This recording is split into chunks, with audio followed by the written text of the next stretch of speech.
You're welcome again back to the program. I am Eric Chinibwa. The news is streaming live on YouTube, ABC News GH. Your thought and comment would be appreciated. Let's begin with the first story and move straight to the appointment committee or vetting committee, and where the finance minister designate Dr. Kesil Atuforsen has pledged to remove both the e-levy and the betting tax in the government's first budget should he be approved.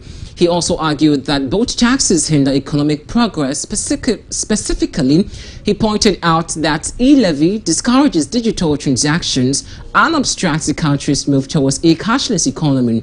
On betting tax, he stressed that the task had to produce the expected revenue and had instead burdened the sector without benefiting from the broader economy. The finance ministry designate emphasized that this would work towards more sustainable and effective tax regime that foster economic growth while relieving unnecessary burdens on the public.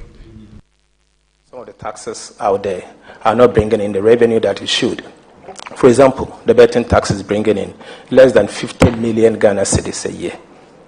It's a nuisance tax. Scrapping 50 million Ghana cedis will not mean anything in a way that will affect the economy if you are to adjust, particularly from the expenditure side.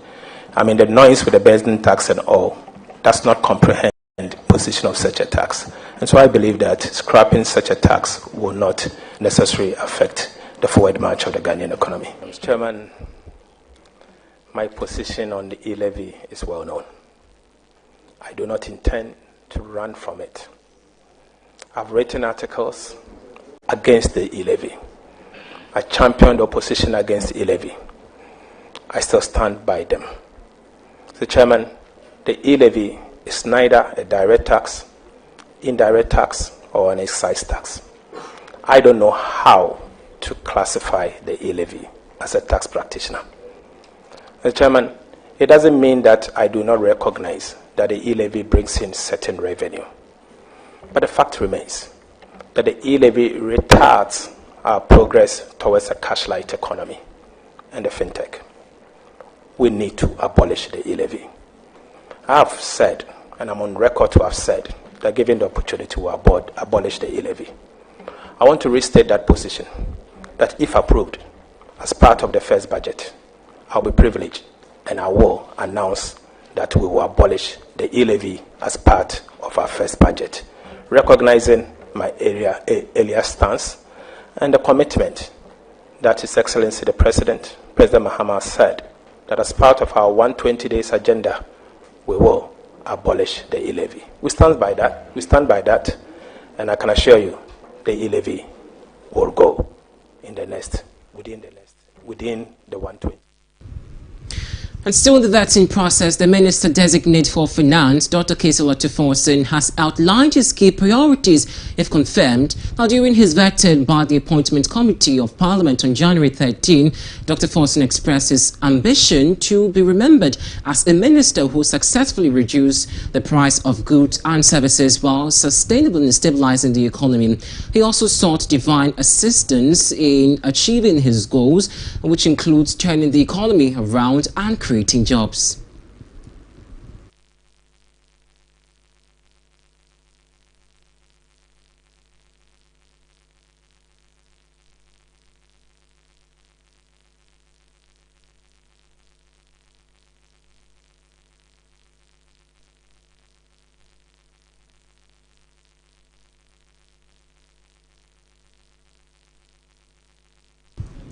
And away from that, President John Dramani Mahama and the Energy Minister Designate John Abdullah Jinapor has given contradictory figures on Ghana's energy sector debt at a meeting with independent power producer today. President Mahama bemoaned that the energy sector has been bedridden by the debt, stating that initial audit of the audit suggests that the energy sector debt is hovering around 2.5 million. However, Energy Minister Designate John Abdullah Jinapor quoted a different figure when he appeared before the Appointment Committee of Parliament. Now, speaking during his vetting before Parliament's Appointments Committee on January 13, 2025, Mr. Jinapor revealed that the energy sector's debt had escalated to over $3 billion US, and also of January 12, 2025. He also noted that this increase propound exciting existing challenges, particularly the government's financial obligations to independent power producers, the IPP,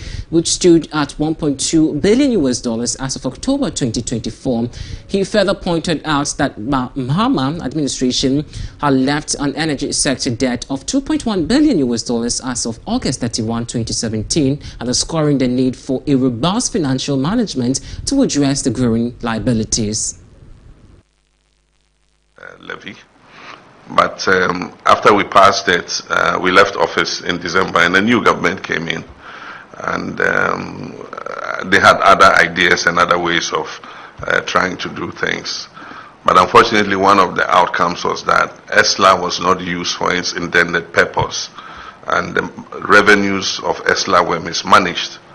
And so what should have gone to pay down a lot of the debt that has accumulated today was used for other purposes. And so we have the situation we have. And like I said, while we take responsibility for solving challenges, because that's what we're elected to do, we must let the Ghanaian people to know what the situation is. You need to let people know the challenge before you go ahead and solve it. And so now we have an energy sector that is burdened with debt, highly inefficient. Just giving a ballpark figure, the audited debt in the power sector is estimated at about $2.5 billion.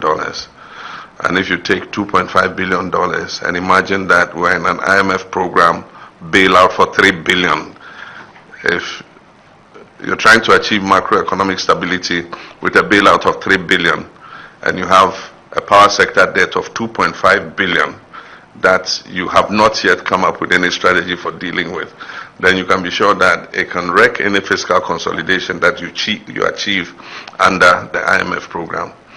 And so as quickly as possible, the IMF and World Bank were very generous to send missions down that have been speaking with us to discuss how we deal not only with the power sector debt, but with all other challenges that we face in the economic sector. And I do think that those talks have gone very well, not only. Meanwhile, the Energy Minister designate John Jinapor has stated unequivocally that the government would not engage in sole sourcing when considering private sector partnership in the Electricity Company of Ghana. Speaking during his vetting session before the Appointments Committee of Parliament on Monday, January 13, Mr. Jinapor emphasized the administration's commitment to competitive and transparent processes to select private partners for the state-owned power distributor. This approach, he noted, is intended to enhance efficiency, improve service delivery, and boost investor confidence in the energy sector. Honorable nominee, listening to your answer to Dr. Kabiru's question, the impression you create on our minds is that, so can you say government is for the privatization, I mean the full privatization? That they should be. Go ahead. Thank you, Chairman. We believe there should be private sector participation. What we intend to do is to form a 7-member committee chaired by technical experts, legal experts, financial experts, and some industry players, and even somebody from the consumer side. What we want them to do is to get us a framework looking at best practices. Would the concession approach work or a full privatization work? We will stay off as politicians, let them get a framework in a more transparent, open, frank manner. Then when we get a buy-in of Ghanaians, then we can set the standards using an RFQ, an RFP, and then a competitive tender process. Let me make this clear. We are not going to do sole sourcing when it comes to the ECG private sector participation. Competitive tender process with some element of private sector participation using local content, and then we set the KPIs so we make progress. And so we are clear in our minds what we intend to do. Thank you. And that's using an RFQ, an RFP, and then a competitive tender process. Let me make this clear. we are not going to do sole sourcing when it comes to the ECG private sector participation. Competitive tender process with some element of private sector participation using local content, and then we set the KPIs so we make progress. And so we are clear in our minds what we intend to do. Thank you very much, Mr. Chair. Honorable nominee, listening to your answer to Dr. Kabiru's question, the impression you create on our minds is that you are not against the privatization of ECG. From what you said. Well, let's still maintain focus on the energy sector, but the Public Utility Workers Union of the Trade Union Congress have raised some concerns about it and has kicked against the attempt to privatize the Electricity Company of Ghana. In a congratulatory message to President John Dramani Mahama on January 13, PUW reiterated its stance on the privatization of ECG.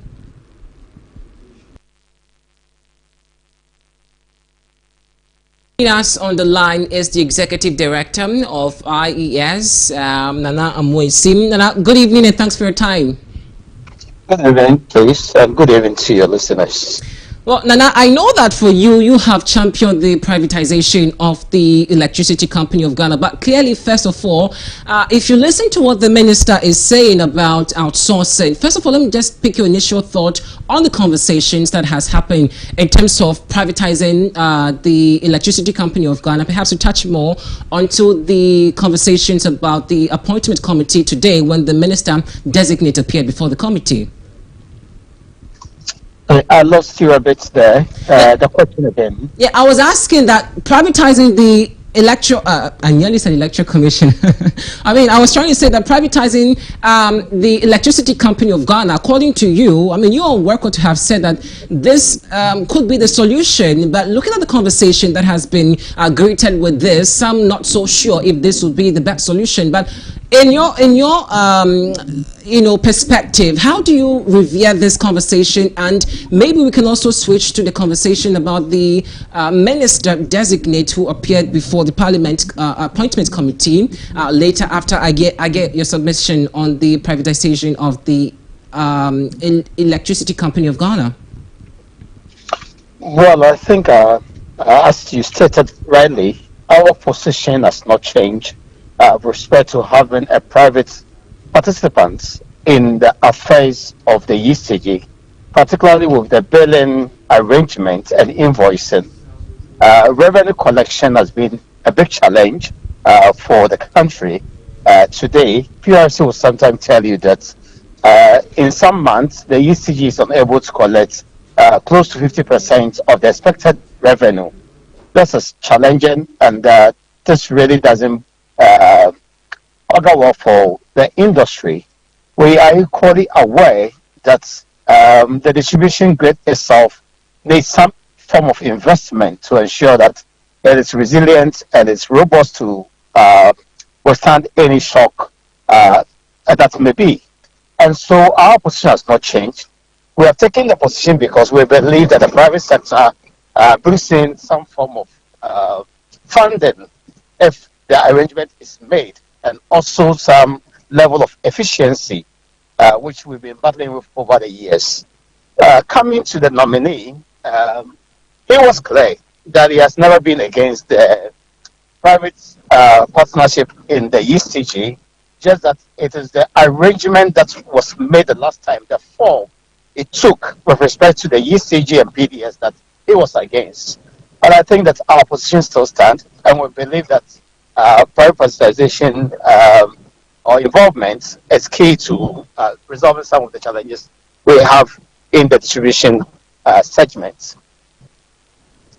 I mean, today something interesting happened where, according to the energy minister designate, John Abdullah Jinapor, he made mention of Ghana's energy debt being about 2.5, I beg your pardon, over 3 billion, and we know also that the president had mentioned that it's about or within 2.5 billion thereabout. But from what you said, Where exactly do you see our energy sector hovering in terms of energy debt? Well, I see that that's increasing every passing month because of the revenue leakages in the ECG. He did also indicate some of the power plants threatening to shut down, including Car Power and others. The debt will increase, and so at what I can speak to you today and say the debt is 2.5 billion. Next month, I'm not sure you're expecting that. You may be expecting that the debt might have gone down, but for the revenue leakages in the ECG, you can't be sure. You can't be sure that the debt will rather increase if not paid. In early 2017, the debt in the energy sector, as we called it, legacy debt, was around 2.7 billion, and for that we had ESLA to clear those debts. Unfortunately, ESLA that was bringing in or supposed to bring in something close to $650 million a year, and for us to probably raise over 6 billion in 10 years, was misapplied. And so today, it is not just the entire power sector we are talking about with respect to the debts, not the entire energy sector, but particularly the power subsector alone has a debt close to 2.5 billion, of which others may say 3 billion because they are now in the seat, and I'm sure when they reconcile at a point in time, they could state an amount or confirm the 2.5 billion. Again, and let me quickly find out your thought on this. Today, the president met with the IPPs just to have some negotiations on how to resolve the challenges that we seem to be facing in the energy sector. But clearly, as we do owe them, just as you mentioned the figures over there, how are we supposed to marry this just so we're able to meet our demands and also not find ourselves in a tight corner where we do owe the IPPs, but still government is promising that the energy sector will blossom in few months to come? Well, it's a matter of engagement, and I'm sure that the president so far has shown leadership and also made it clear as an indication that engagement is key in resolving some of the standoffs and challenges that we have with the IPPs in particular. Sometimes, if you owe, the most important thing is to show good faith towards the situation. But then if it become a public banter between the person who owes and the owner of the expected revenue, then of course it becomes acrimonious. We need to have a clear mind, engage in a transparent manner, with an attitude of seeking to address the issue. That is how we need to go. I am sure that if you give the IPPs an indication that we understand their challenges, yet on the side of government there is equally another challenge, and we ask them to work with us together to resolve the issue, I'm sure some headway will be made. And that's the approach to be. I'm sure they have adopted. That's why it gives the president some comfort that the IPP's threats may be a thing of the past. In shutting down their plants may be a thing of the past because of the level of engagement they've had so far.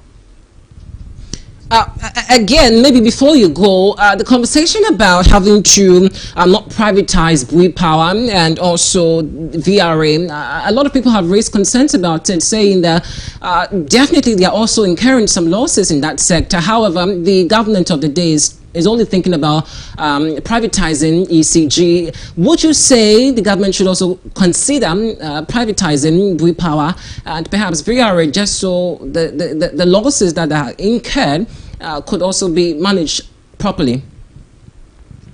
Well, I'm not sure that the Bui Power Authority is making losses. Today, the elephant in the room is the distribution segment of the value chain, not the generation. Today, Bui Power Authority is owned by ECG.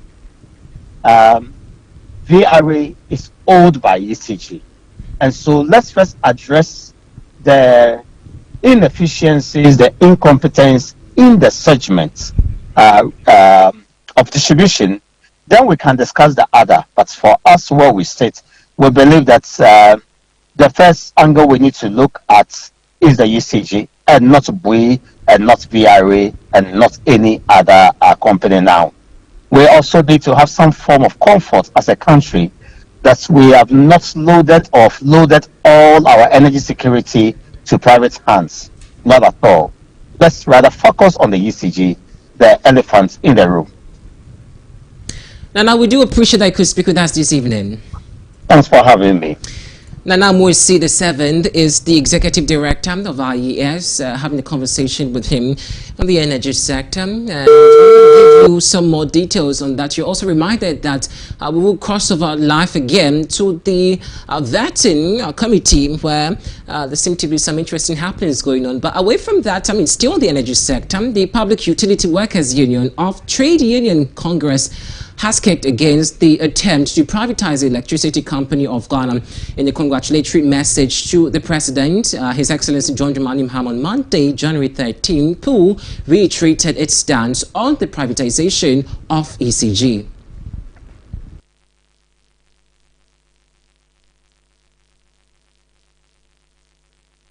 Listen to we'll get you the statement that it released shortly, but let's take a listen to what the conversations that PUU has been raising. We'll come back with some conversations on that.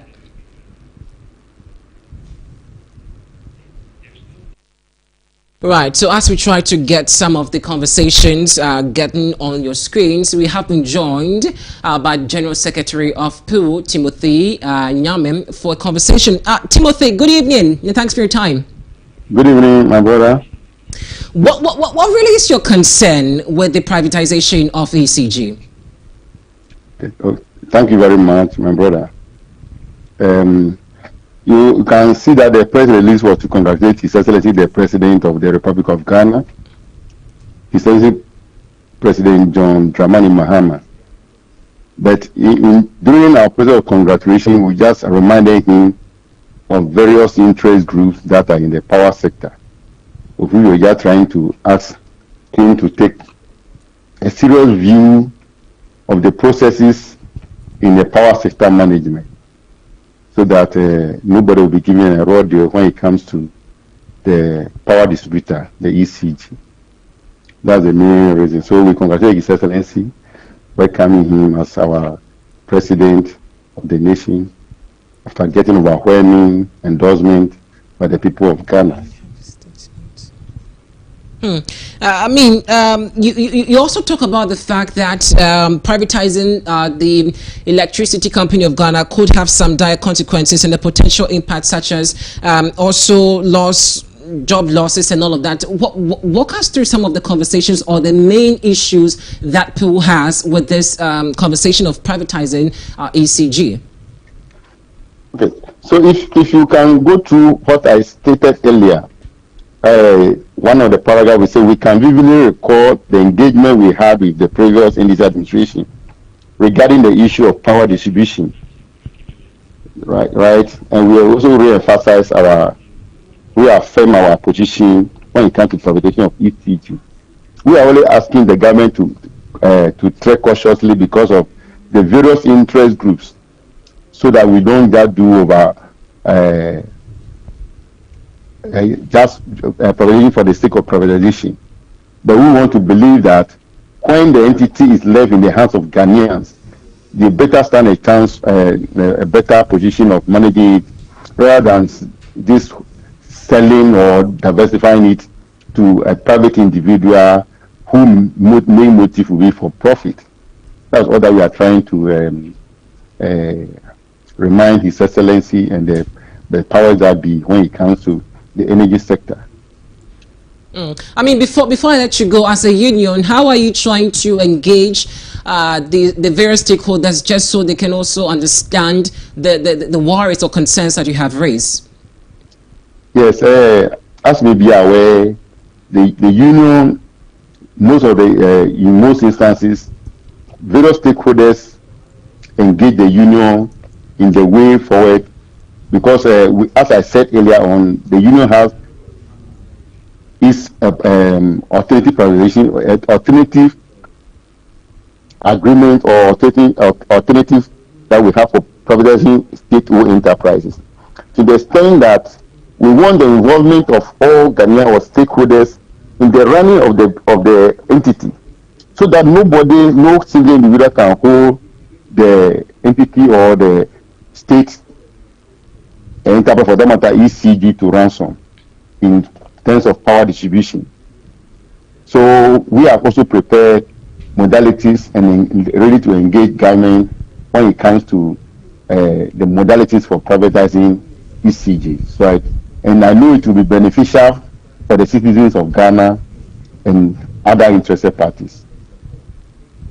Timothy, we're grateful for your time this afternoon. I beg your pardon, this evening. Unfortunately, that's all time would allow. But we're hoping to get some more clarification from your union and conversations on that. And we have been speaking with the General Secretary of POO, Timothy Nyame, on that. But let's still do more news here on Prime News on ABC News Ghana. The former President John Dramani Mahama has called on the National House of Chiefs to collaborate in resolving the persistent chieftaincy disputes that continue to threaten peace and development in various parts of the country. Addressing members of the National House of Chiefs during a recent engagement, Mr. Mahama expressed deep concern over the growing number of disputes, which he described as a significant challenge to national unity and progress. The former president, who is now the president of the Republic, acknowledged the intricate nature of some of the disputes. He also has proposed and urged the National House of Chiefs to leverage the authority and influence to mediate and bring feuding parties together. In all the security briefings I've got after December 7th, the issue of chieftaincy disputes has become a major issue. Anytime a chief passes away and a new chief has to be selected, invariably 2 rival chiefs or 3 rival chiefs suddenly appear. In the 1992 Constitution, it was decided from the unpleasant experiences of the past where government used to interfere in chieftaincy matters to leave the issue of chieftaincy completely to the chiefs themselves. That is the National House of Chiefs and the regional houses of chiefs. But then I do think that there are issues that come up, especially with the selection of new chiefs that creates security crisis. And so when law and order breaks down, government is called in to protect the peace. And so I think that we must work with you to see how we can prevent this from happening. I know when I came through your palaces, many of you raised the issue. Let's begin some business news after this. Do stay.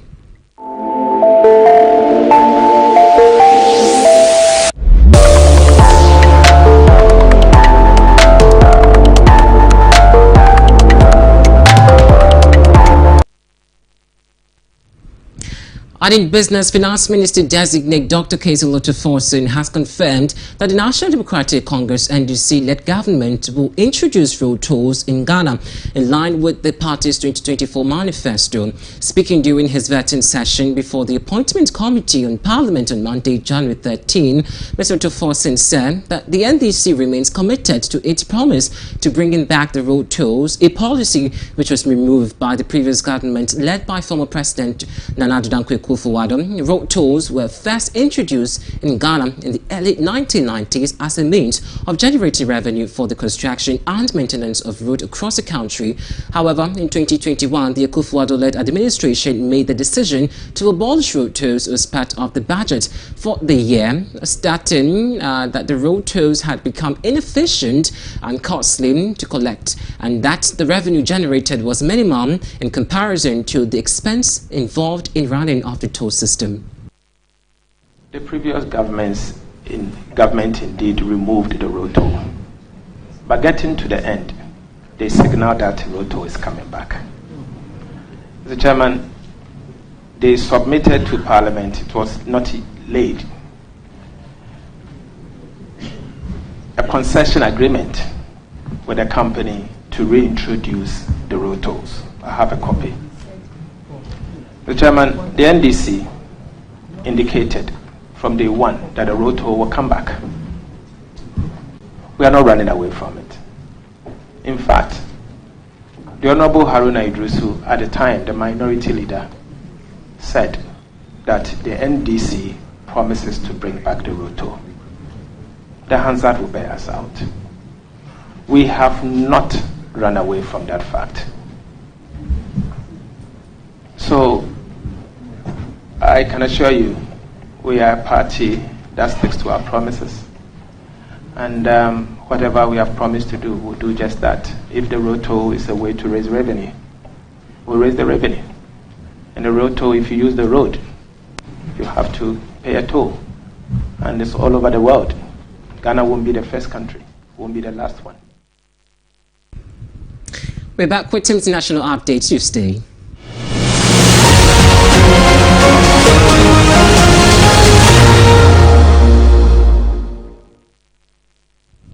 California Governor Gavin Newsom has described the ongoing wildfire in Los Angeles as potentially the most costly natural disaster in the U.S. history. Speaking on Meet the Press, he noted that the fire could surpass Hurricane Katrina, which caused over $200 billion in damage in 2005. At least 16 lives have been lost, with 11 deaths from the Eastern Fire and 5 from the Palisade Fire, according to the Los Angeles Medical Examiner. Thousands of homes and businesses have been destroyed, with tens and thousands of acres burned and sure.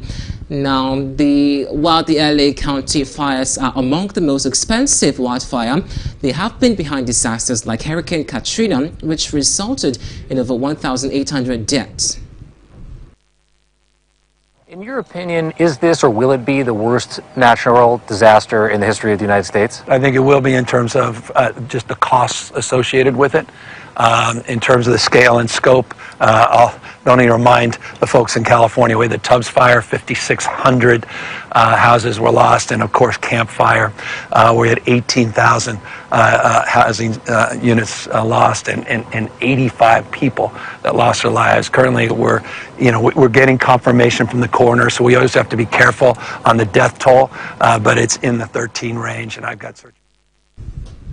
Well, we told you we'll be crossing over live to the appointment committee, vetting committee again, but that's all for the package this evening. I am Eric Chinibuamelo.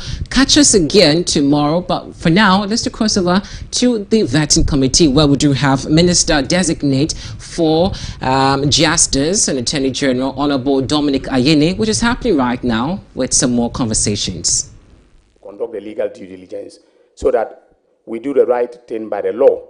Mr. Chairman, I think we're all in this country when a certain huge transaction came before Parliament, and then when the company was being traced to London, we realized it was a hairdressing salon, CNTC, and it was not President Mills who was in power. It was not His Excellency John Dramani Mahama who was in power. It was His Excellency John Agyekum Kufuor, a man that I respect very much, whose government was in power. It was a hairdressing salon, Mr. Chairman. Thank you very much. Any follow-up question? Last one. Thank you, Mr. Chair. Dr. Ayine, so my last question is, what are the kinds of agreements that ought to receive parliamentary approval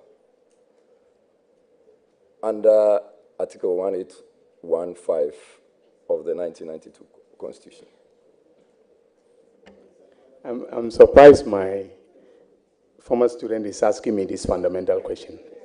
Where there are loans, loans and, international economic or business transactions in which the government of Ghana is party, or to which the government of Ghana is party. Thank you, Mr. Chairman. Thank you very much. We now take a question from Honorable Samia Uku. Mr. Chairman, thank you for emphasizing that a question. Congratulations, nominee. Doc, I want to refer you to an interesting case, a case of a company called Eland International. and I want to believe that you are familiar with the company Elan International.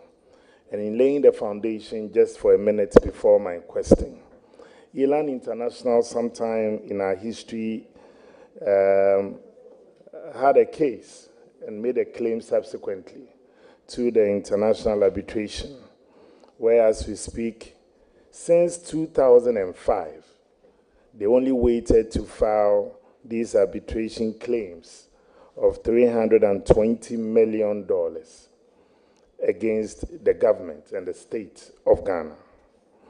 I'm also reliably informed, and I stand to be corrected, that sometime 2014, 2015, when you happen to be the Deputy Attorney General, you tried to settle this matter somewhere in India and Dubai. Said I stand to be corrected on that. But there was somewhere in 2014, 2015, in your capacity as a Deputy Attorney General. Now that they have filed these claims of $320 million, and being a company that you are familiar with in terms of the history of this case, what assurances can you give the people of Ghana, and for me, my constituents in Akuapem North, that our incoming principal legal advisor to government will be fair in handling this matter so we do not lose revenue? And I'm asking this because, respectfully, if you will just observe, many of the questions hovers around judgment debt. And I'm not taking a partisan position on this matter. And it's because the state, over several decades, we have lost significant revenue through some of these claims, whether under government A or government B. So it's become an industry for some people, an element that some operate across these political parties. And also, lastly, for the record, it's not just Woyome case, but also under the same Mills Mahama government, you had Isofoton and the rest as well, just as a matter of record. Thank you.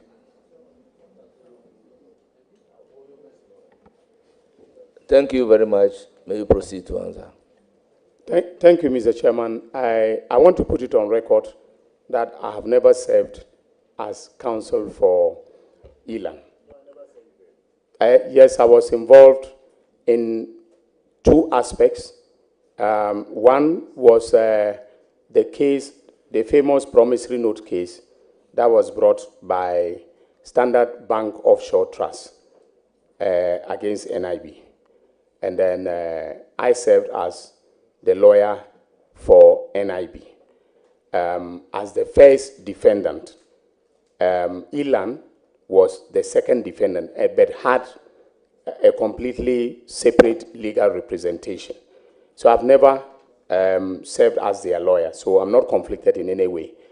I also want to put it on record that I am not aware of this arbitration that you have referred to. And Mr. Chairman, I believe we are a committee of parliament, but there are certain rules and practices and conventions of the legal profession that we need to abide by very, very carefully. When a matter is pending before arbitration, you are not even supposed to discuss it. That's what is the position. Even when an award has been granted, especially when it is before bodies like the London Court of International Arbitration, the International, the Permanent Court of Arbitration, etc., you are not supposed, to discuss them. But as Attorney General, I will take all the steps that are necessary, as I said, to protect the interests of the Republic. Because once I'm sworn in, the Republic is my is the only client that I have. And I must act in the best interest of the client in accordance with the ethics of the profession. So I will do everything in my power to ensure that we defend vigorously the interests of the Republic in this arbitration that you are referring to. Thank you very much for your answer. I will allow you one follow-up question, if any. Thank you very much, Mr. Chair, and thank you for your generosity this evening. Mr. Chairman, I think it will also be hugely unfair for the Parliament of Ghana to be precluded from discussing a matter because it's also pending before the arbitration, because it has significant bearing on our finances. And as we all know, we are not in normal times as far as revenue is concerned. The matter that I raised was to draw your attention. Once you are not aware that they have filed an arbitration claim of $320 million, I'm only informing you in advance so that, God willing, when you are gifted with that opportunity, it should be one of the issues before you.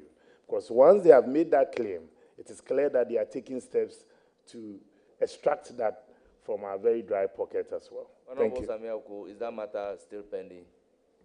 Yes. Because in fact, they have filed a claim in November, and that's why I'm informing the incoming Attorney General about it. Well, be guided of the fact that we cannot be commenting on the matters sub judice.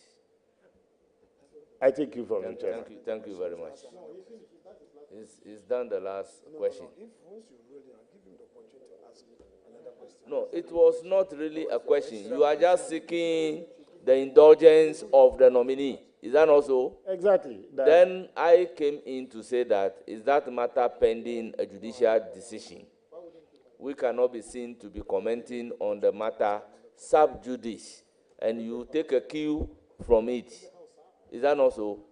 So I am most grateful for you taking a cue from it. It's now the turn of Honorable Patrick Yao Buama. Honorable Adongo, you are here for the finance minister, so you can leave. Why are you questioning the chairman? Thank you very much, chairman, and the opportunity. Let me use the opportunity to congratulate my lecturer and senior brother and a firm believer of the Mischief School.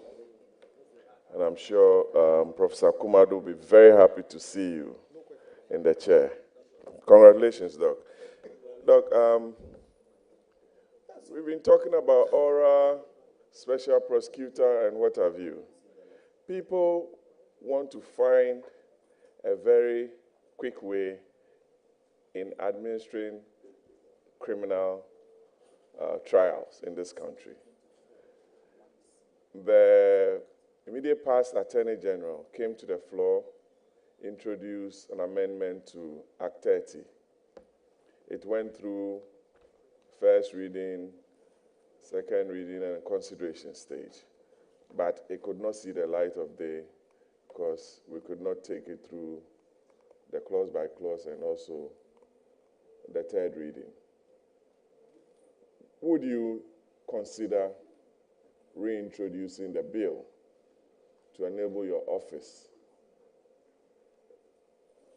take the necessary steps in the reforms proposed therein in our criminal justice system? Thank you very much.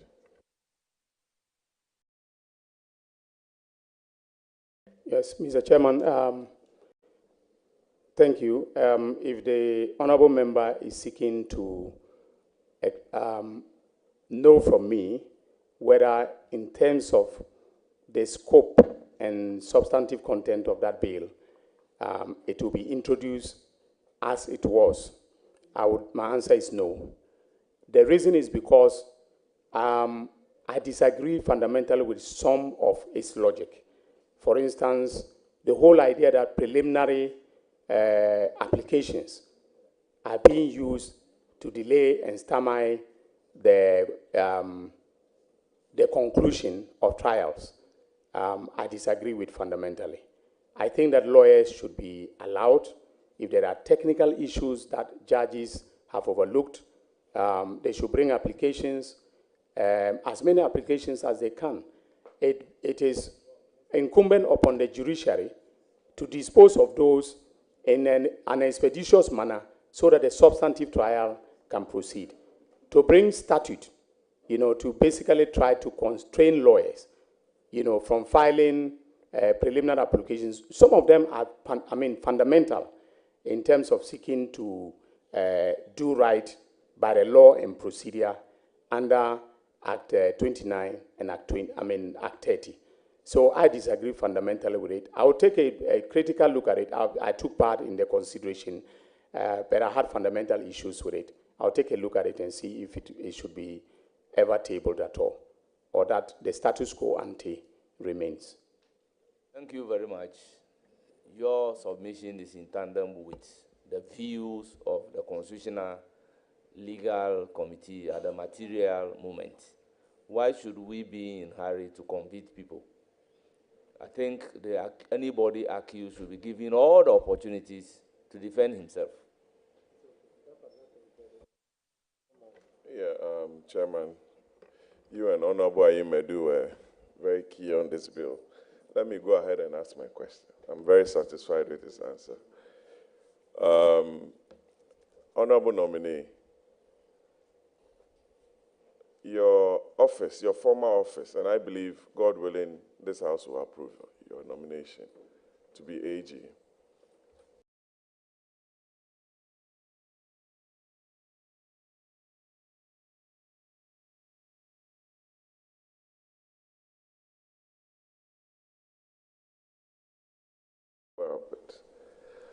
The ADR Center has been activated and set up in accordance with law, for which I believe that the forum for some of these arbitration proceedings ought to be Ghana, to save cost and to use the capacity. You are going to occupy the biggest chamber in the country. Are you going to assure the country that you will not expend so much money in the hiring of foreign counsel and you situate arbitration within the confines of the country so that lawyers and practitioners and the big staff that you have at the AG's department will have access to the ADR Center and practice their profession? Thank you. I will otherwise term your question, the bar must prosper. Honorable nominee, you may proceed to answer the question. Okay. Thank you very much. The use of in-house expertise is not new, but sometimes it may be the case that certain matters are specialized areas. There's no in-house expertise, to handle them. And sometimes they are also complex, and if the jurisdiction is not Ghana, and you're not familiar with the law and practice of the seat of the arbitration, you have to be careful that you take, you have to be careful in not disregarding any advice to bring in lawyers from that jurisdiction in order to be able to conduct the case very well. So yes, I will consider the use of in-house expertise, but it's not exactly true that they use in-house lawyers throughout. The Attorney General kept saying that, but during the transition, we had evidence that they consistently paid foreign lawyers millions of dollars to do cases for this republic.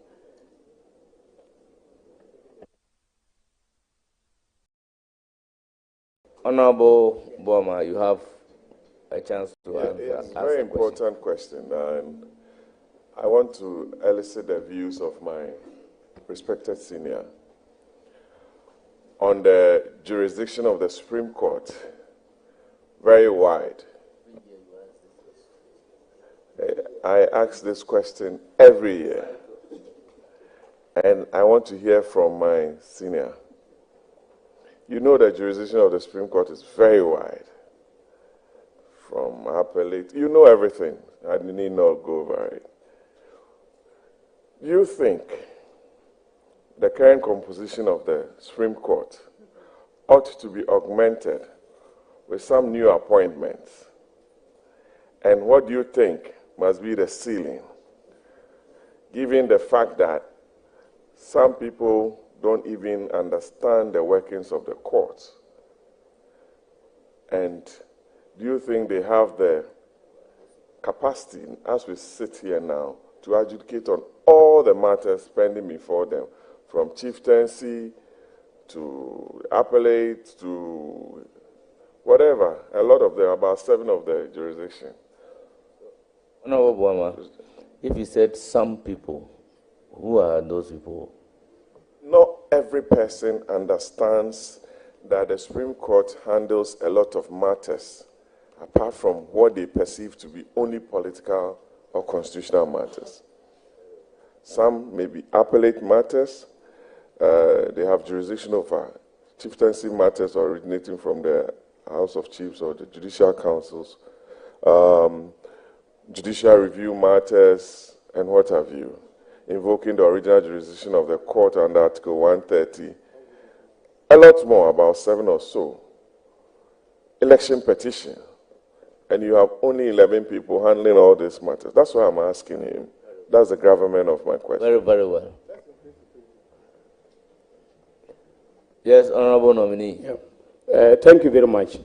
Mr. Chairman, I agree with the Honorable Member that the jurisdiction of the Supreme Court is very wide, and he has already enumerated them, so I don't need to repeat them.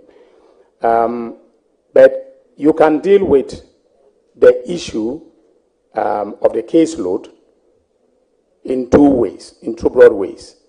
One is dealing with them through the adoption of very efficient mechanisms of deciding cases. All right, so I give you an example. In the United States Supreme Court, which has only 9 members, okay, and they have operated with 9 members for over hundreds of years. The United States of America is bigger than this country. Cases come from the district court all the way through the various circuits, okay, and their circuit courts, like, you know, the 9th circuit, the 6th circuit, and so on, are very big.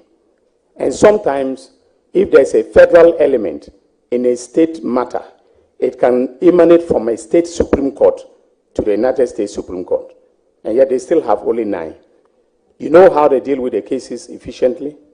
The judges, for every case that is coming, they look at the brief, and if they have already decided the matter, they simply write, let the registrar write a brief note, and it says set denied. All right? Set denied means that the justices are not interested in looking at this matter. And it's a very well-known procedure. So if you are a practitioner before the United States Supreme Court, you have to be very, very good at distinguishing cases to be able to convince them, you know, to take up, you know, your matter. So if it comes to them and they let their research, what they call them the clerks will review, they'll go to conference, and then they tell the registrar, right, set denied. That is it. You're not going to waste the time of the court by coming to appear before the court and call, for the case to be called and so on. I think that we should adopt very efficient, procedures like that, because sometimes people take very frivolous cases, frivolous appeals to the Supreme Court, for instance. I remember once I was before the court, and then somebody brought an appeal that had to do with the fact that he, the lawyer, was not there when a decision was granted against him. So he took this appeal all the way from the High Court to the Court of Appeal and then to the Supreme Court. And the Supreme Court was empaneled to hear him. It was so frivolous. So they gave it to him by way of speaking. They gave it to him that morning in front of all of us. So we should have procedural mechanisms that will sieve out all the frivolous appeals so that the justices are not burdened. One way is also to increase the numbers. But then the court itself, through the administrative, the exercise of the administrative powers of the CJ, should divide itself into specialized divisions. All right? So you can have the Supreme Court Constitutional Division, and you have 5 justices very specialized in constitutional law who will quickly deal with these matters, okay, and so on and so forth. Of course, you have some of them who are experts in criminal law, like my former teacher, Justice Henrietta Mensah Bonsu. She could lead a panel of justices who will be dealing with criminal appeals. So specialization may make the court more efficient, and then the burden on the court will be reduced. But that would mean, for instance, that instead of 11, we may have 15, so that 5 each, could deal with, because the court is properly constituted with the Chief Justice and 4 other justices, of the court. That is what I would say for now. Thank you, Thank you Dr. very Ine, much. and congratulations. I wish you the very best. It's now the turn of Honorable Deputy Minority Leader.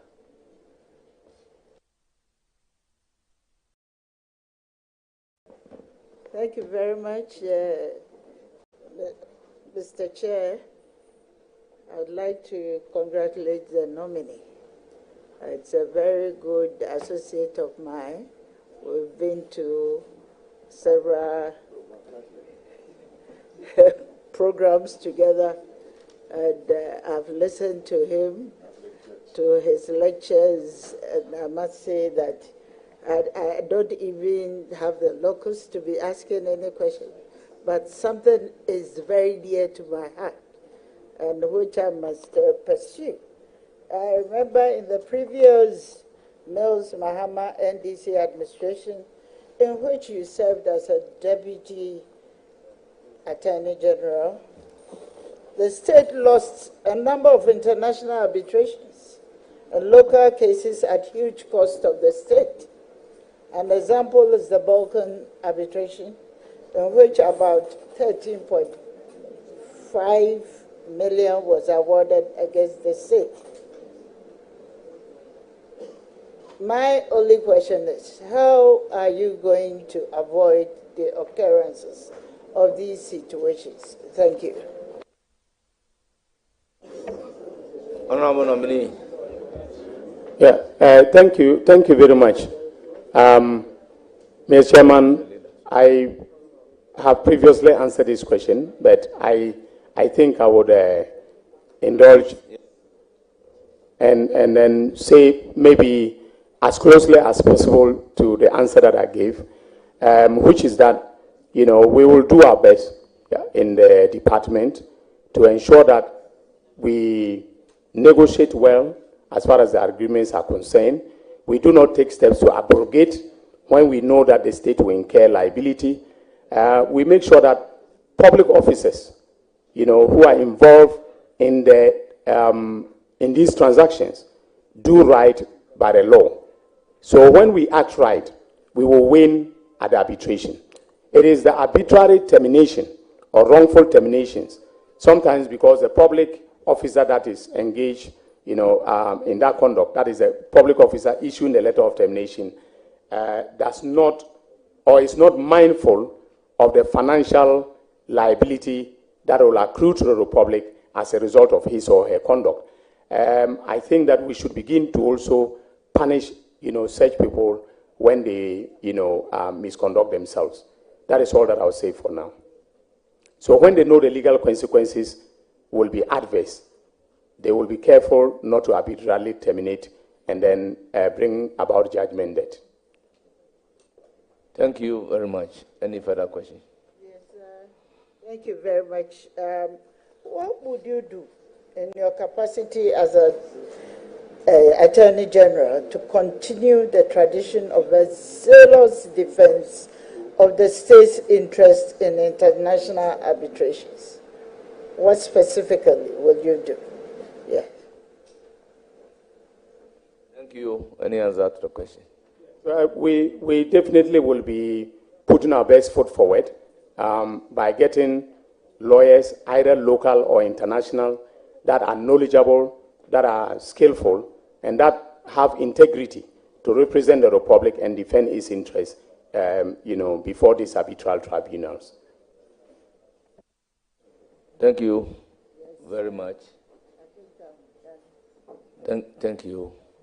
It's now the turn of the minority.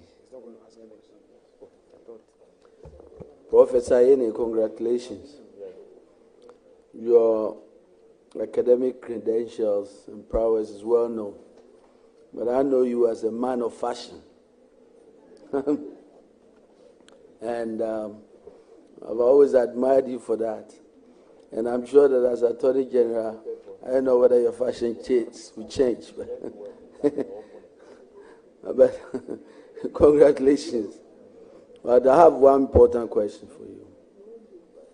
Ghana ranks 72 out of 180 countries in the 2023 Corruption Perception Index, indicating persistent challenges with the issue of corruption. What innovative measures will you champion to strengthen the capacity of anti-corruption institutions in the country? Thank you for your question. Any answer? Thank you very much, Honorable Chairman. Just to let the nominee know that my fashion taste will not change as Attorney General. The Honorable Member, I'm so tired. I'm reversing the cut. Yes. When it comes to the issue of corruption, as a country, we've tried various mechanisms. We've tried various institutional measures. We formed commissions of inquiry. If you go back to our history, the Olenu Commission of Inquiry was into the sale of import licenses and the bribery associated, therewith at the Ministry of Trade. For the lawyers around the table, you remember the case of Akenya versus the Republic. That case, arose out of the Olenu Commission of Inquiry report. So using commissions of inquiry have been, has been one of the things that we've used to fight corruption. Of course, constitutionally, you remember that SRAJ is also another institution that has an anti-corruption mandate. And at the beginning of the Fourth Republic, you remember very, very well the work that its first chairman, Emil Short, did with, high public officials appearing before the SRAJ. Some of it went to the Supreme Court in challenges, and there are decided cases dealing with the procedures that were adopted and so on.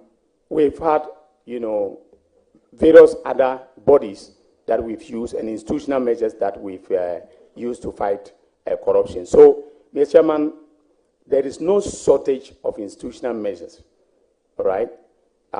When you set up institutions or you create institutions, and by the way, institutions are the rules in the society. So, the norms, the practices, the hardcore statutes and so on are all, institutions. So there's no shortage of institutions in this country. But sometimes implementing the measures is where the problem is. So I'm going to give you one example. So we have the Whistleblowers Act, right? The Whistleblowers Act is supposed to,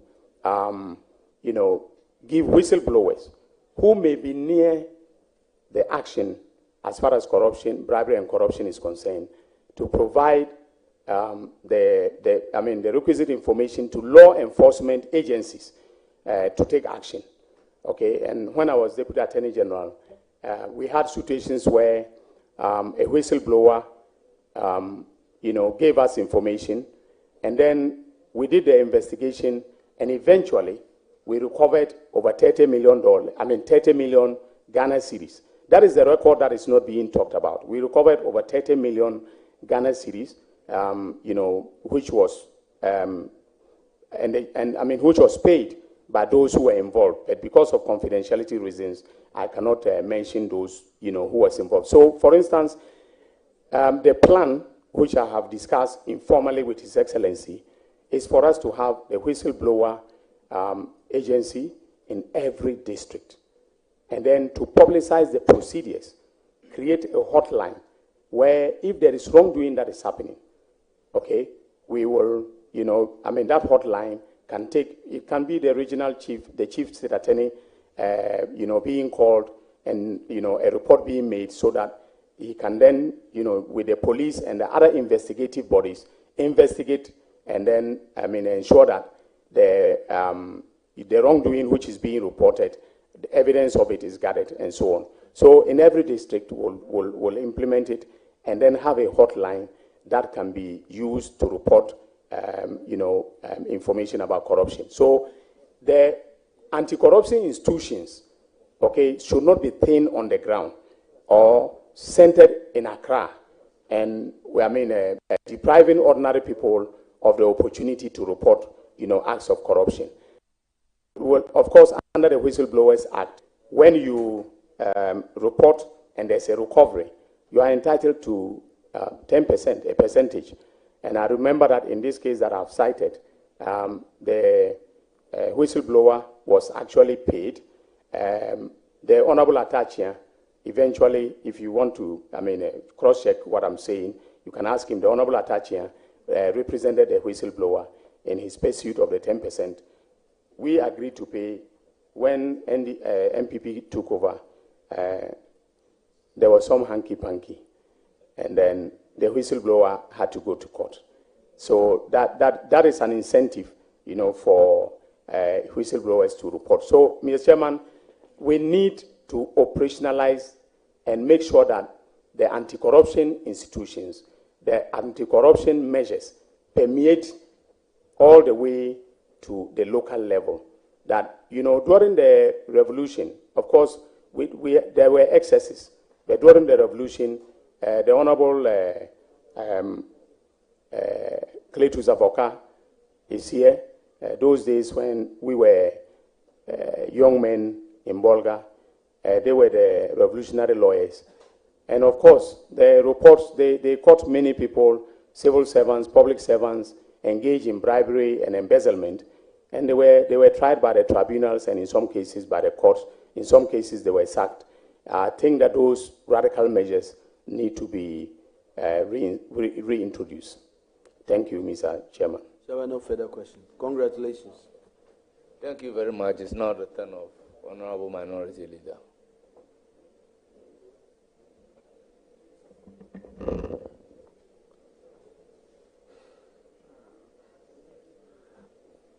Council, congratulations. Thank you, Mr. Chairman. Chair, I want to take my respected colleague and learned colleague to his CV, page 1.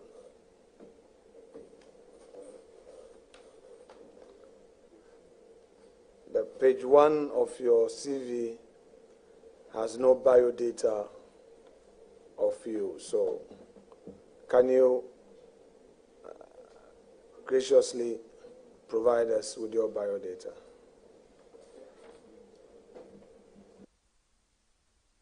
Okay, so for the record, my name is Dominic Akuritenga Ayine, and I was born on the 6th of January, 1966.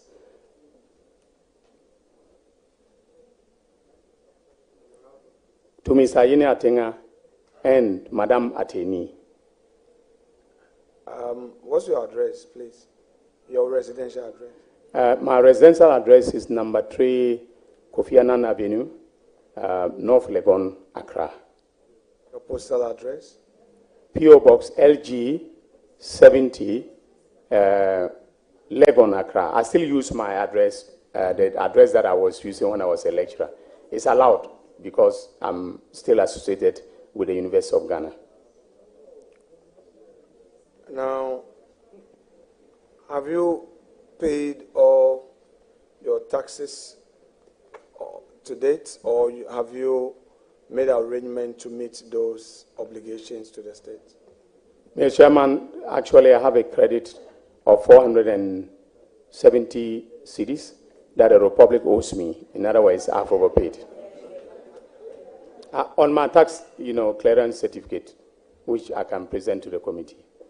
Do you immediately remember how much tax you paid to the state last year, for which you have gained this credit? No, please. If given the opportunity, would you be able to furnish this committee with the amount of tax you paid to the state in the year 2024? Yes, Mr. Chairman. I can furnish the committee with all my tax record, including those from my law firm. I'm very, very, very up to date with my taxes. I don't joke with it at all. Chair, I'm very specific in my dealings with my respected colleague. I'm asking about your 2024. I'm not talking about other matters. Yes, yes, 2024. Yes, Mr. Chairman. Very well. Chair, may I know from the nominee whether he ever represented Fidelity Bank as its external solicitor? Yes, Mr. Chairman, I've represented, and in fact, I'm still representing Fidelity Bank as its external solicitor in a case that I filed in the High Court for damages for defamation. Are you on retention? No, I'm not on retention. Are you also a solicitor for the Electricity Company of Ghana? No, I'm not. Have you ever been a solicitor for the Electricity Company of Ghana? Yes, I have been before. I've represented them, the ECG, in one matter, which was before the High Court, which case has been disposed of.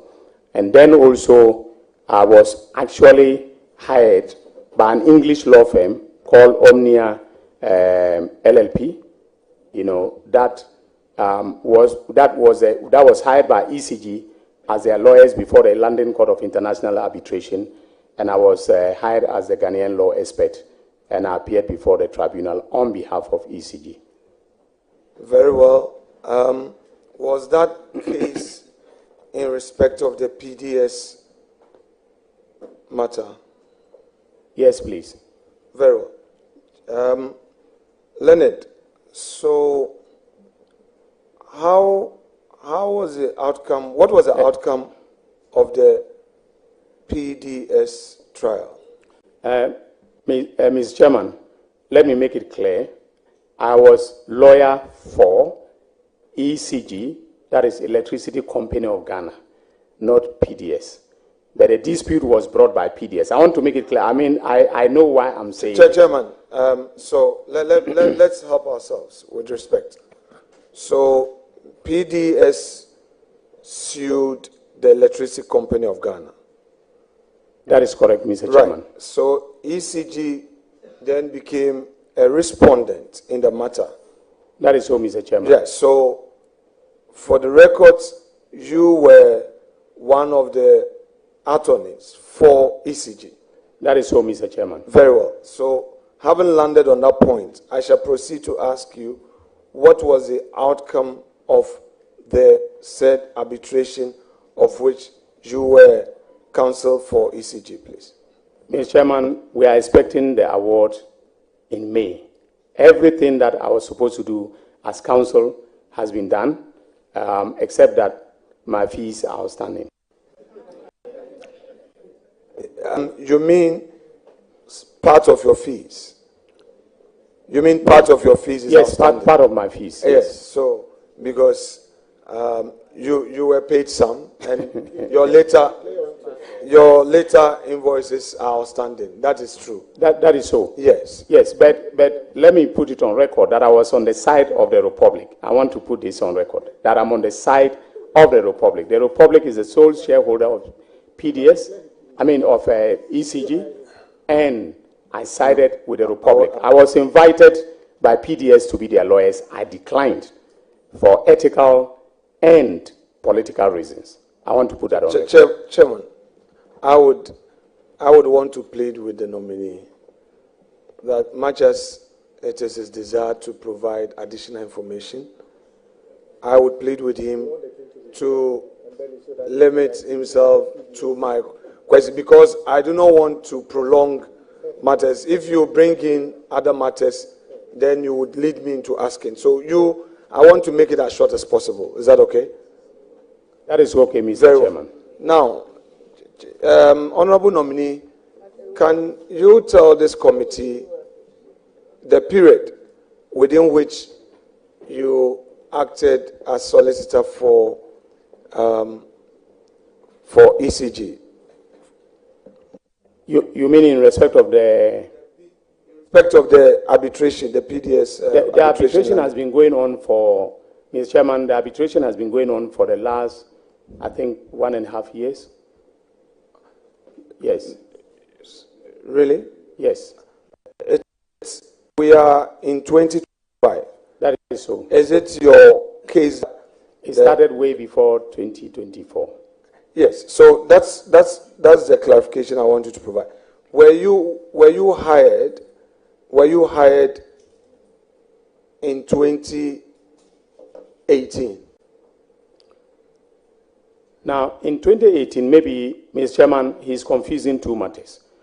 There was another matter, that is ASG versus ECG. That is all, well, that's the short name of the company is ASG, All Services Group. All Services Group and, ECG, okay?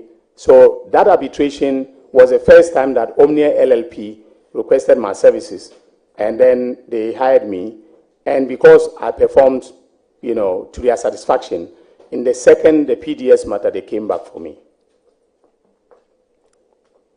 So when did the PDS sue ECG? Mr. Chairman, I can't remember off the top of my head, but I can provide a committee with the accurate information. I can give you the opportunity with the leave of chair. I know you did a case with your respected junior, whom you've trained so well. I watched him at the Supreme Court with a lot of admiration, and one must compliment him for his great advocacy. He's right behind you, since most times he was holding your brief. Can you, with Mr. Chairman's leave, take the date from him? He's behind you. If Chairman will grant leave. No, I think the witness is under oath. We cannot allow another person to interfere. So he promised when given the opportunity, he will let you have the date. So we take the witness words. So, thank you, Chairman. Thank you.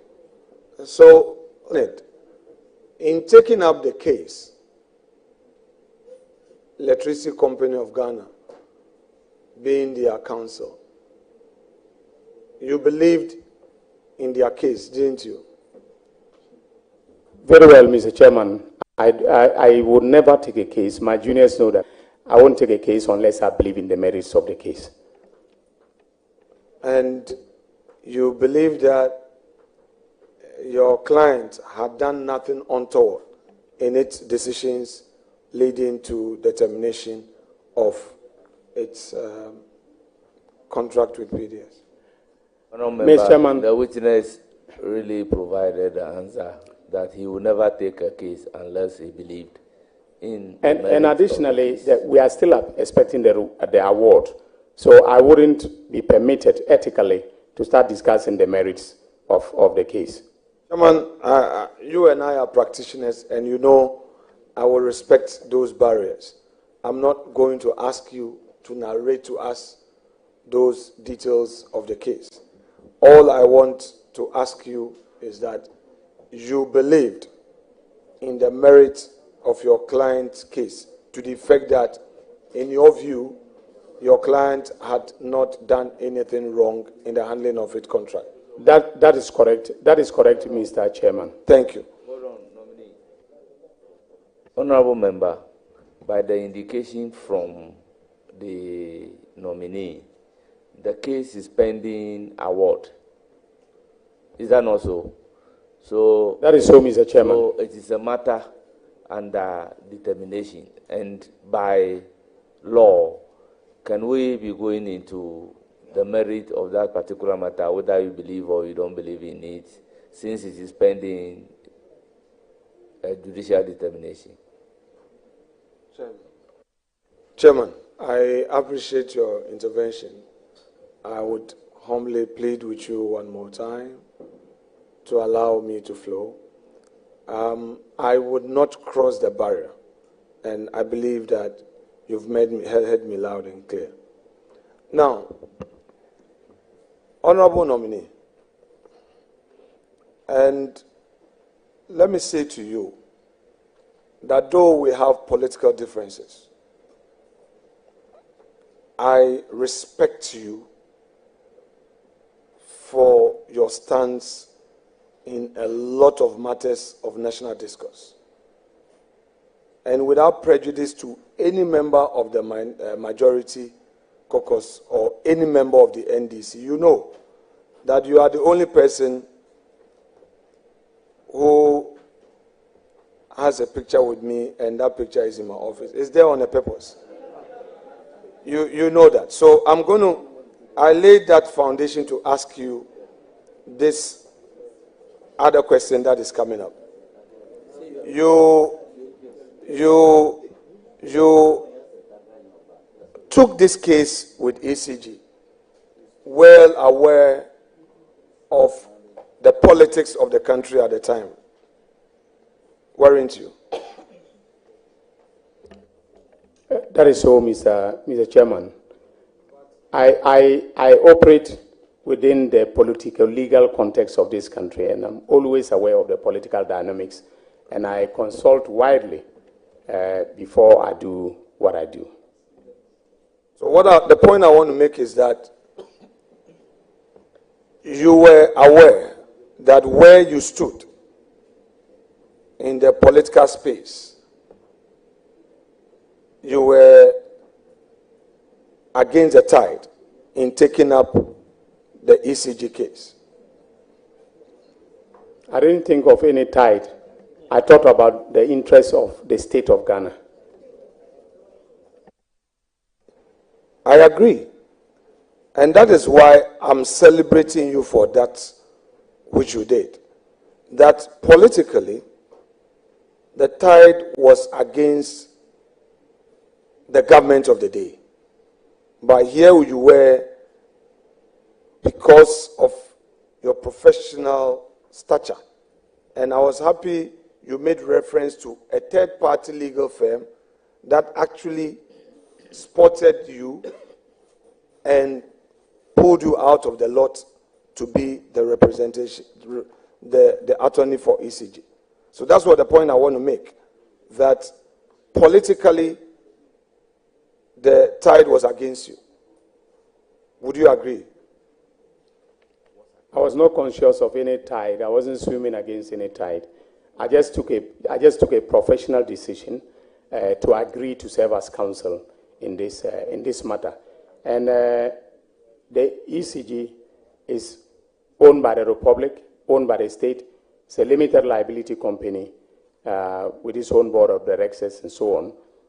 I didn't think about the political implications of representing ECG, but I knew that the politics around PDS was not, because I also believed in the fact that there was wrongdoing on the part of PDS, and I wouldn't accept a brief, from a company that I believe was in the wrong in respect of a transaction. So you are saying that ECG is a limited liability company with its own board. So it's a separate corporate entity from the state, though the state is a sole shareholder. Yes, Solomon versus Solomon. No. Yeah. I just want to ask that for emphasis. Yes. Therefore, the conduct of its board is completely independent from the state, correct? That is correct. So if, as Attorney General, you are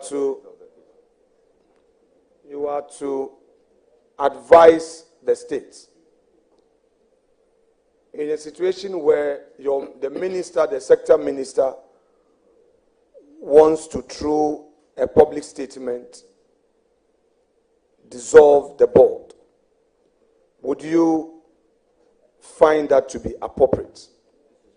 Yes. Yes. Kindly explain. Yes, Mr. Chairman, because the appointing authority has changed. Get my statement in question, my question in context, so that you don't have what I'm saying. The question is, yes, since you acknowledged through Solomon versus Solomon, they're saying that the body, the company is an independent, institution separate with its own board. I'm asking whether a sector minister will be right in issuing a statement to dissolve a properly constituted board of that entity which you acknowledge as a corporate body with all its rights engraved in law. Well, we can haggle with the form that it has taken, but that is notionally equivalent to a resolution of the shareholder dissolving the board. So let's go a bit into company law, since you are introducing that. So my basic understanding of corporate law is that the shareholders have such rights to take decisions on the appointment of the directors of the firm. And once those directors are appointed, they assume their independence, of course, subject to the articles of incorporation and what the shareholders will so direct. They may have their own vision. Are you saying, therefore, that by virtue of the state being the sole shareholder, without convening an AGM, the sole shareholder, as represented by a sector minister, can sit in an office and issue a public statement to dissolve the board, and that would be sufficient in law? I just want to know from you. Mr. Chairman, that is why I said we can quibble about the form that this has taken, but a sole shareholder cannot hold a meeting with any other person but itself or himself, right? That's what it is meant by sole shareholder, right? So if I were to advise the minister you're talking about, I would have drawn up the resolution, right, and served it on the members of the board, that by this resolution dated the 13th day of January 2025, the board is hereby dissolved. And that would have been very, very appropriate. Okay, so the form that it took is probably what you are quarreling with. Maybe if it is in the form of a letter, without any reference to the shareholders' rights and so on and so forth. That is the, but I mean, that is what you are quarreling about. But as Attorney General, I'll advise that the right thing be done. Chairman, I think one of the things for which the nominee has earned the respect of many colleagues is his position on the law. And let me say, I appreciate your very candid view on this. And I pray that you will walk the talk and ensuring sanity as we get along, because this our politics. It is party go, party come. And we need to assure those who take up responsibility in running state institutions. Now, I will proceed to my next observation about you. None of us here can be perfect. There are times that we lose it, and there are times that we get it all well. Have you ever felt frustrated as a lawyer in any matter that you've handled, whether in your private practice or in being a lawyer for the state in your previous life as a deputy attorney general? Was there any point that you felt very frustrated in any brief that you handled? Well, as professional lawyers, we get frustrated and exasperated on a daily basis. Sometimes it may be coming from the clients. Sometimes it may be coming from the courts or tribunals that we appear before, and so on. Yes, so I have been frustrated before, but that is normal. It's part of, it's part of life. So, have you ever felt disappointed in an outcome of a case, whereupon that led you into some public outbursts?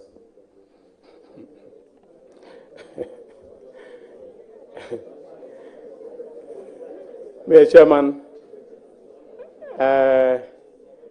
I don't know what the honorable member is driving at, but if you realize, okay, I don't run public commentaries on cases that are handled. As a matter of, the practice and tradition of my firm, we don't run public commentary unless the matter is political in nature and there's a need for some clarification because of the politics inherent in the matter. But as far as my commercial practice is concerned, yes, sometimes I lose cases, but I don't run commentary on them publicly. Chairman, please, I claim your attention for the specific language I'm using for my question. My question is, have you ever been disappointed in the outcome of a case, meaning a final judgment in a case you did, whereupon you made some public statement? I'm not talking about running commentaries on a case you do. I am asking whether you recall any public outburst emanating from a judgment in a case that you did. Mr. Chairman, I cannot recollect. So if I cannot recollect. Honorable Dominic Ayini, in the Woyome case, where my Lord Ajet Nassem presided,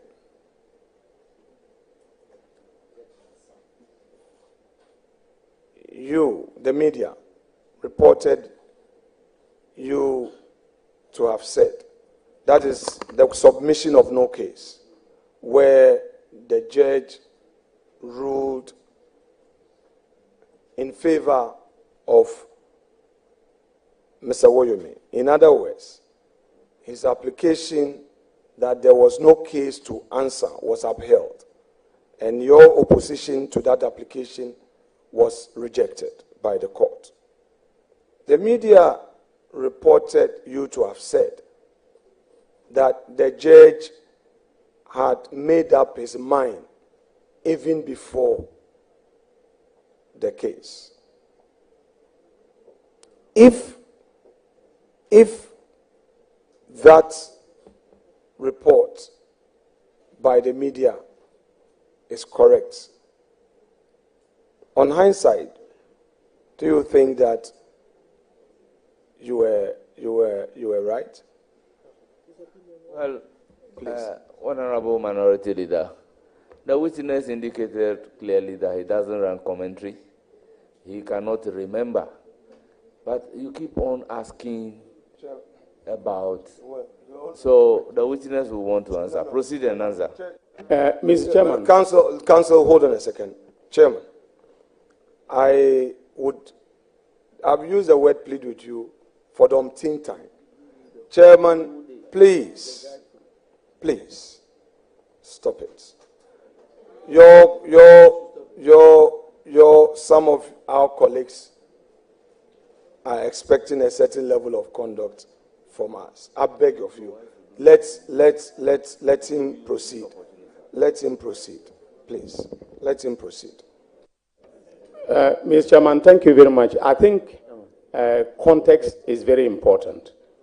Context is very important. I do recall that when the ruling on the submission of no case was granted in favor of Mr. Woyomi, I was not directly handling the matter.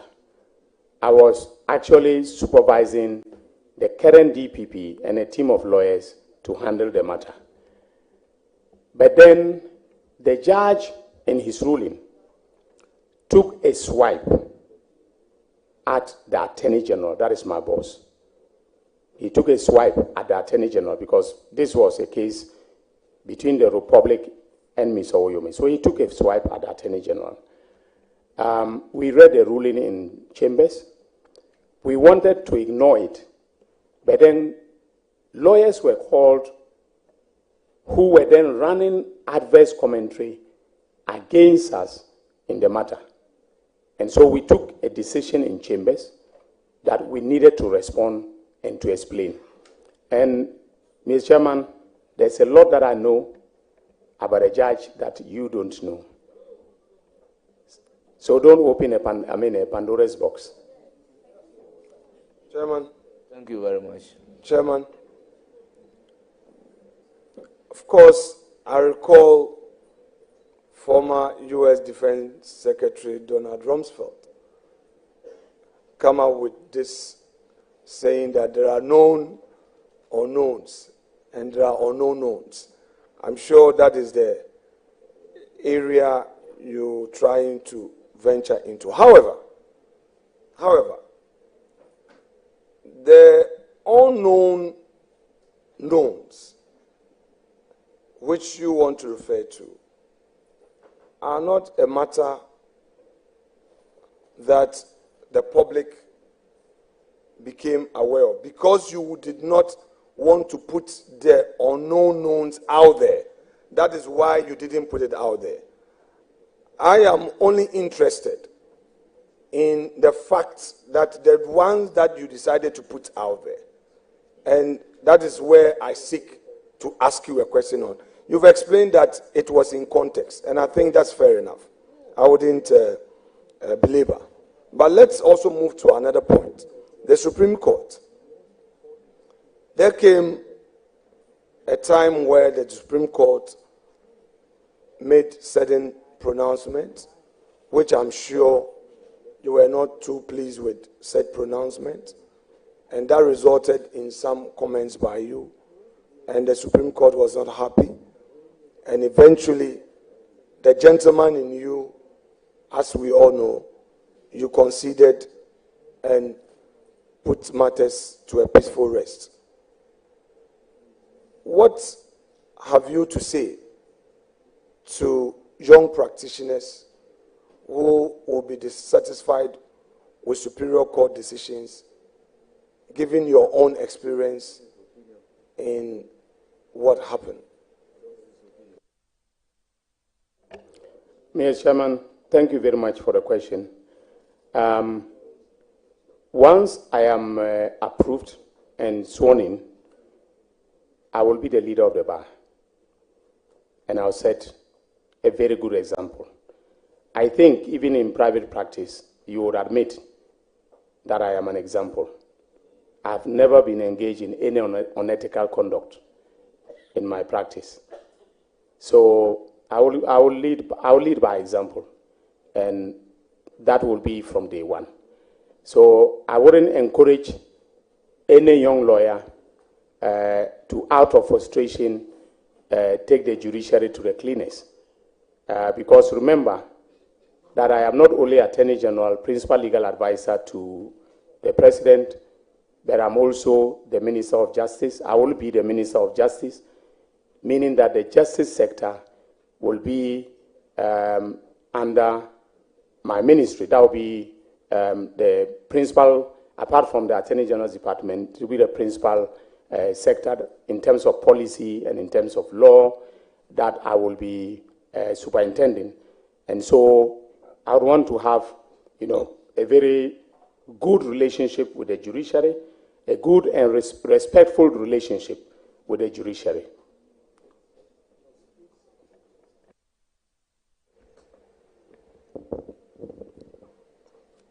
Chairman, we have become aware of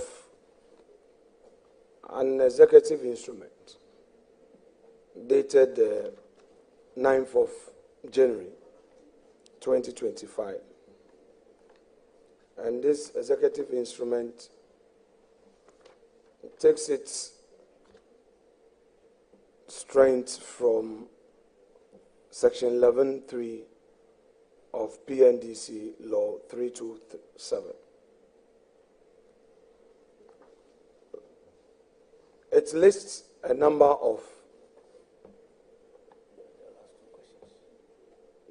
ministries. Conspicuously missing is the Ministry of National Security. Now, in the Securities and Intelligence Act,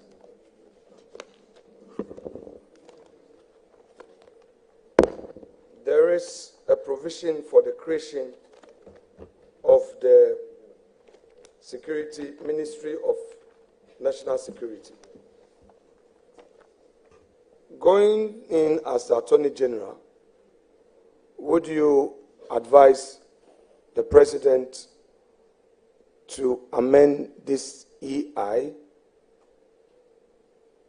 to reflect this new enactment that Parliament has passed? Because it appears that His Excellency solely relied on the PNDC Law 327 without paying due attention to the Securities and Intelligence Act, which Parliament passed recently. Thank you, Mr. Chairman. And I have, previously had to have, discussions on this matter. But in terms of the hierarchy of laws, of course, the Act supersedes the executive instrument. And once the Act provides for a Ministry of National Security, and the principle of law is that Parliament does not speak in vain. We will, take a second look at it and then advise the President accordingly.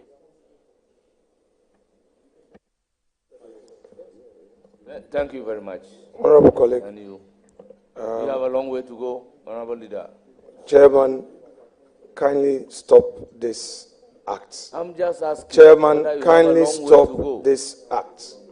Because you Chairman, seems to be taking the whole day. Chairman, kindly stop this act.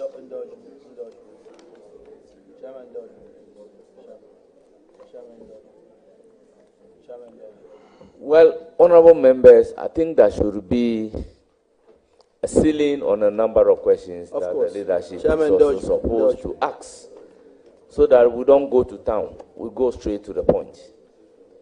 So, at our meeting, we need to take a decision as to the number of questions that leaders are entitled to ask. Chairman, indulge me. Chairman, indulge me. Chairman. Chairman. He's not even listening. Chairman. Recognize me. Recognize me. Recognize me. Chairman.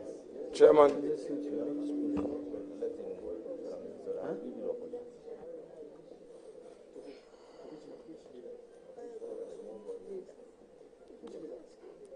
We should allow a free flow of proceedings.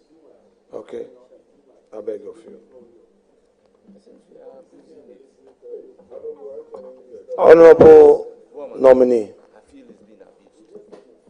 in Article 181, 5 of the Constitution, that provision in the Constitution received some judicial pronouncement. The very first one, I believe, the Klomega case, Klomega versus the Ghana Port and Harbors, where the Supreme Court had an opportunity to make some pronouncement. I believe that the court made some consequential orders to the effect that Parliament would have to ensure certainty in that provision of the Constitution by enacting a law to regulate 1815. It's been long overdue. We don't have a law yet. In the Sebe Yabua case, the Supreme Court even distinguished the law further, made a clear path, and said that even in situations where the transactions involve state entities with its own board, it wouldn't be considered as part of 1815. However, they still felt that Parliament has failed in enacting a law to regulate 1815.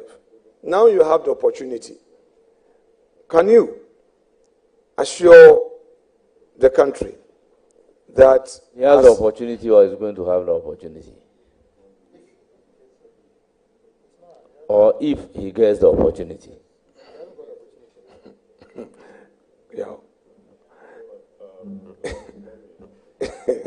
Chairman, I think this question on Article 181, your leader is speaking. I sought leave from the chairman. And what about? I sought leave. In relation to what I am saying, that now you have the opportunity, or now you are going to have the opportunity. Bringing a very important matter to your attention. Is it on that issue? I'm bringing a very important matter to your attention. That the Speaker set up a committee on Article 181.5. And that report and bill is ready. That's for your information. Thank you very much. So, Leader, and Mr. Chairman, your wedding, now you have the opportunity. Do you still stand by it? Mr. Chairman, now that he's going to be given the opportunity? Yeah, just to add to what the Honorable Patrick Boma has Honorable nominee, hold on a second. Let me handle the matter with the chairman. Chairman, let me flow, okay? You have been flowing all along. All along. Let me finish. Your statement is as if he has been approved. Chairman. He's now the Attorney General. Meanwhile, Chairman, we are in the vetting process. Chairman, back to the question. Honorable nominee, now you have an opportunity back to the Attorney General's chambers. Will you assure us that steps will be taken to enact a law to regulate 1815? Thank you, Mr. Chairman. Just to add to what the Honorable Patrick Boma has said in answer to your question, Mr. Speaker set up a committee on the side of the then minority. I was a member with the Honorable Dr. Kaisel Atufosin, and then the Honorable Elizabeth Ofoswajari. And we came up with a bill. I'm a co-author of that bill with the Honorable Joe Gatti. And the bill was supposed to be laid in Parliament before we rose. But because of certain developments that took place, the bill has not been laid. I'm very satisfied being an author of the bill. We took, the Honorable Patrick Boma and I took part. We even had a stakeholder consultation, and the bill is ready So it was Parliament's bill and was being sponsored by the members of Parliament from both sides. If Mr. Speaker still has that intent, I will allow that process to flow to its logical conclusion. Otherwise, I will adopt it as Attorney General, and with the backing of the Minister of Finance, Dr. Atufo-Osen, will bring the bill back to Parliament, and then it will start the process of first reading through to passage. So that is what I can assure the country. Very well. So, Honorable Nominee, you have become aware of the aura. You've become aware of the aura. Yes, Mr. Chairman. In your view, oral was an integral part of our campaign message. Right. And our campaign, I was a surrogate campaigner for His Excellency John Dramani Mahama, and he's committed to oral, and I'm committed to it as well. Right. So, good. In your view, do you see this committee as a constitutionally empowered committee? You think that it has a constitutional backing or any statutory backing to have this committee in place? Well, if by constitutional backing, there are two ways by which the Constitution would have backed oral.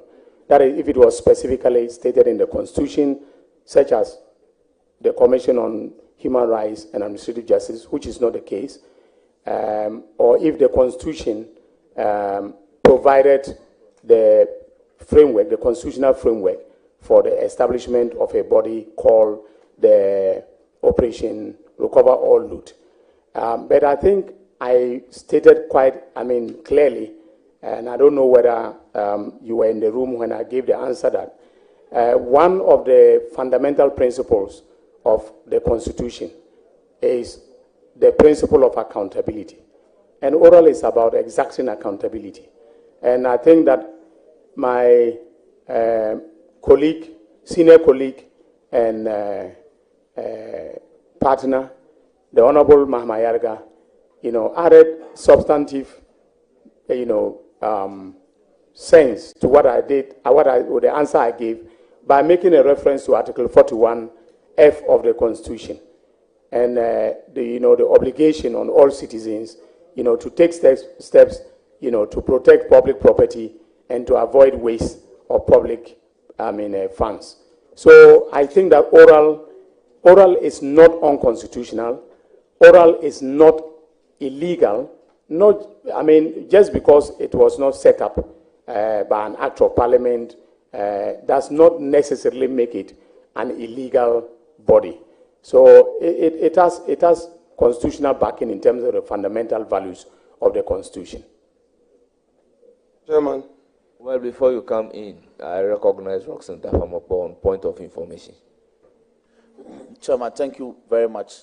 Chairman, the minority leader in submitting just a minute or two ago in respect of the Act 1030. Act 1030 does not provide for the establishment of national security. It provides for the functions of the minister. That's what it provides. And so there are two markedly different issues.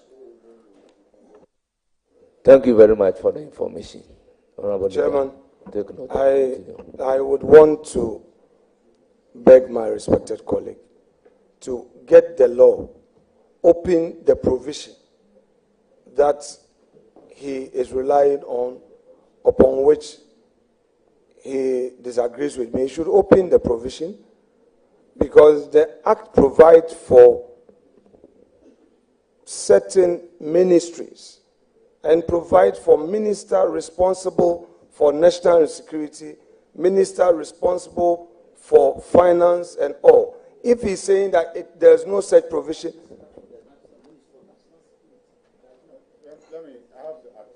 No, please. Honorable. So Honorable Member, I recognize Honorable Ayariga to read the act. Chairman. I recognize Honorable Ayariga to read the act. Chairman. Honorable Minority Leader, few minutes ago you said that he should read the act. And Honorable Ayariga quickly wants to read the provision. So why are you not comfortable with the act being read? Honorable Ayariga, go ahead and read that. Mr. Chairman, the act severally makes reference to a minister. And then it goes to the definition section, and then it says minister means the minister responsible for national security. So it could be any minister of the president that he has assigned responsibility for national security. It doesn't command the establishment or continuing existence of a ministry of national security.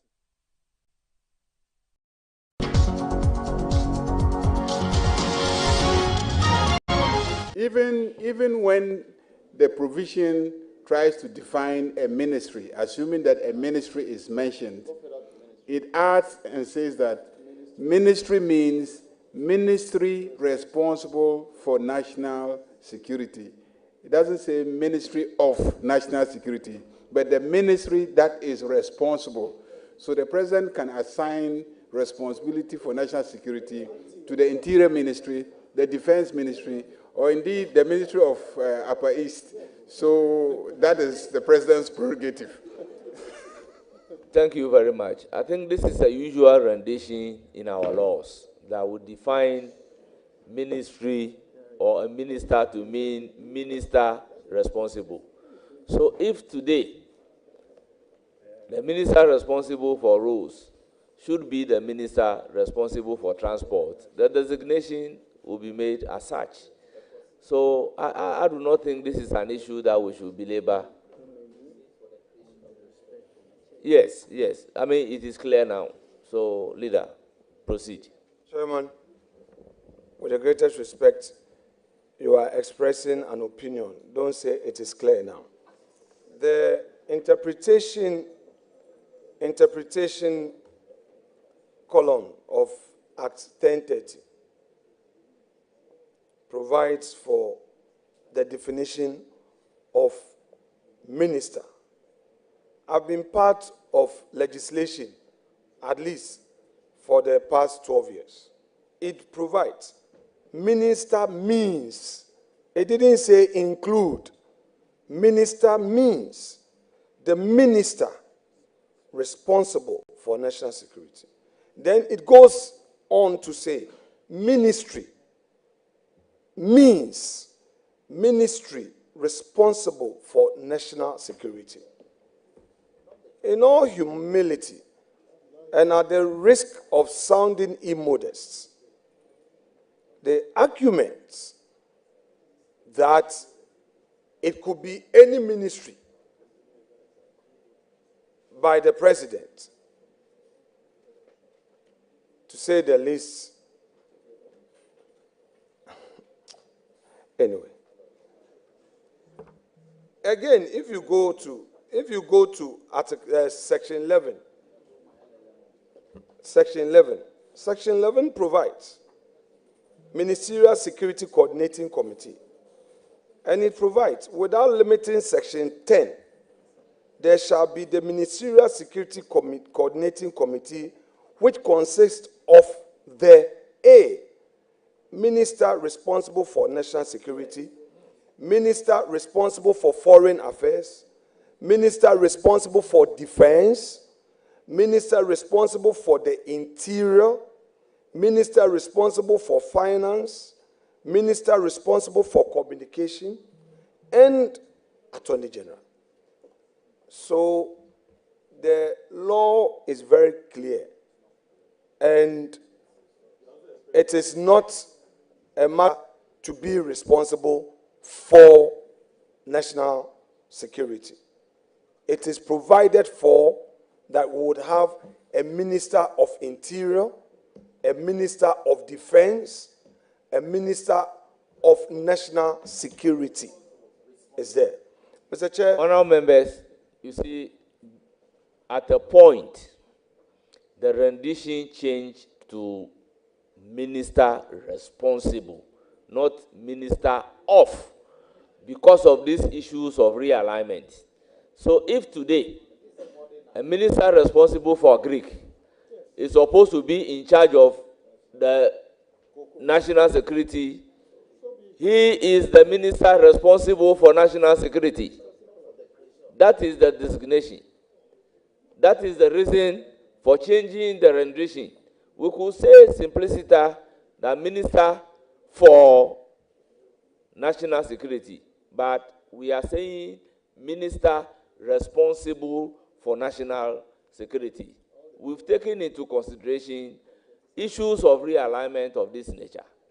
That is why, because other than that, each time there is a change, you must come and amend the substantive law in consonance with the change that you have made. But once you say minister responsible, it is incumbent upon the president to dedicate that to a minister appointed by law.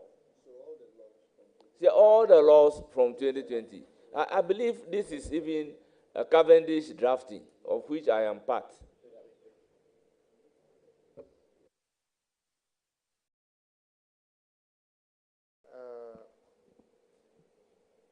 May I ask, whilst nobody intends to hold the hands of the minority leader, but we cannot also say that the space provided for the minority leader means that, I remember I sat here beside Honorable Ato Forson. Honorable, the former chair would always insist, how many questions do you have? Honorable Ato Forson will have to declare, I have this number of questions. Is it the case that the only way to satisfy the minority leader is to say that as long as he's got questions, he must continue, even if it's tomorrow, to be able to say that that is the only one? Chairman, I would suggest, at this point, Chairman, at this point, then the minority leader had enough time to make his point. So I think you should be beginning to give an indication as to how far this is going to go. Honorable Chief Whip, I'll be magnanimous to ask him to ask 3 questions. Then we can bring proceedings to an end. So you may ask the first one.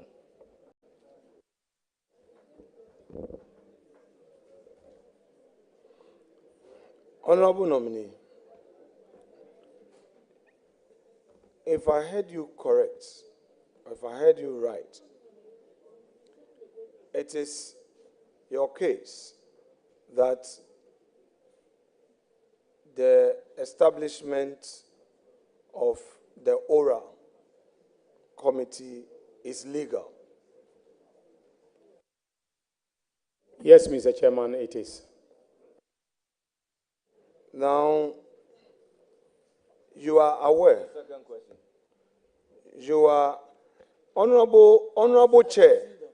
If you have been very calm managing, if there is an attempt to disrespect me and to create a problem, Chairman, stop. Far from that. Chairman, you are putting words into my mouth. I am not in any case. I have been very quiet and very calm. But I think Chairman, you are trying to be very abusive. Chairman, stop it. I'm not disrespecting you in any Chairman, manner whatsoever. stop it.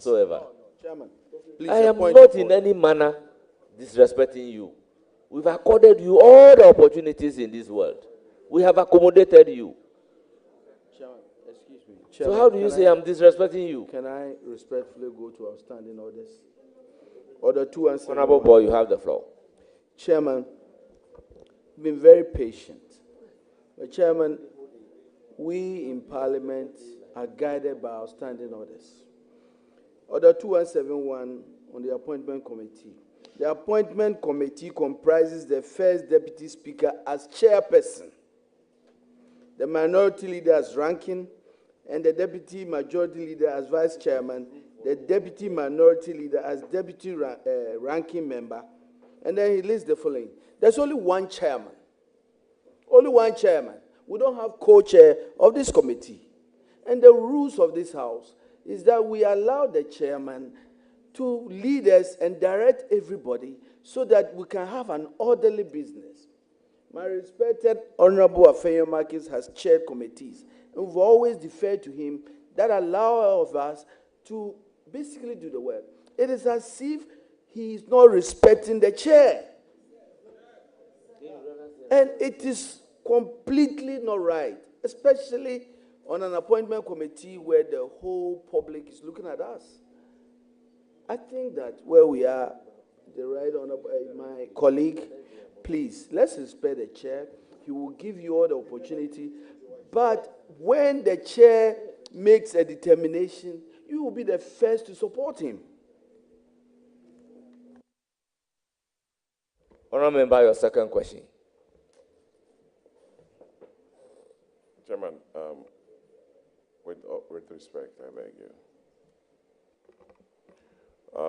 We've come very far with the nominee, and I think we don't want to end this day having vetted the finance minister designate, the energy minister designate, and our respected colleague in this kind of situation. I beg of you, Chairman, we've come very far. Please, let's give him the space to finish. He has guests from his constituency, chiefs. We don't want him to leave this room disappointed. We've come very far with him. Let's indulge the minority leader to end his question, please. I beg you. I know why I'm saying that. I beg you. I beg you. Let's give Kwame. So we need to be guided. Minority leader, how many more questions do you have?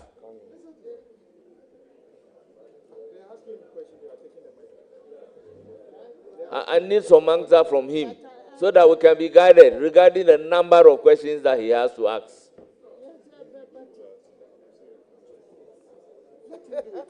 No, we cannot finish tomorrow. Well, he can say that we'll finish tomorrow. The whole world is watching us. Yes, Honorable Chair, please. I think we've been on this committee, and we've had a case where Honorable Haruna Idrisu have been vetting and questioning until you're satisfied with it. Yes, even sometimes he starts with a warm-up and he goes, but please, I think where we are at the moment, let's try and indulge him and then finish up with him. I'm sure he's almost at the end of it. So we just need an indication from him. How many more questions does he have? Or how many more minutes does he want to be given so that he can finish up his question?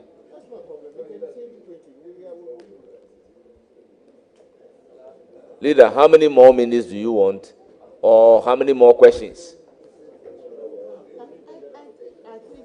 I think if you leave him, he will be able to wrap up. He's here. We are all here waiting. So, leader, you have the opportunity to wrap up using the words of the deputy leader. No, I said, you just leave him. Allow him to wrap up. Through the questions that you want. No, the word I've heard is that he should wrap up. So Here you have the opportunity to wrap up. On the other side, nobody asked any questions. And he needs to also satisfy himself and make sure that the questions that were not asked are being asked at this point in time. That's how I feel it. Once you didn't ask questions, you can ask questions to that of them.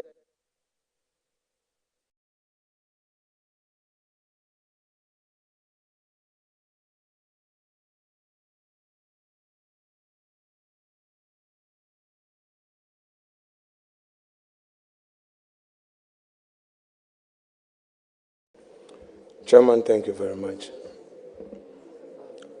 Honorable nominee,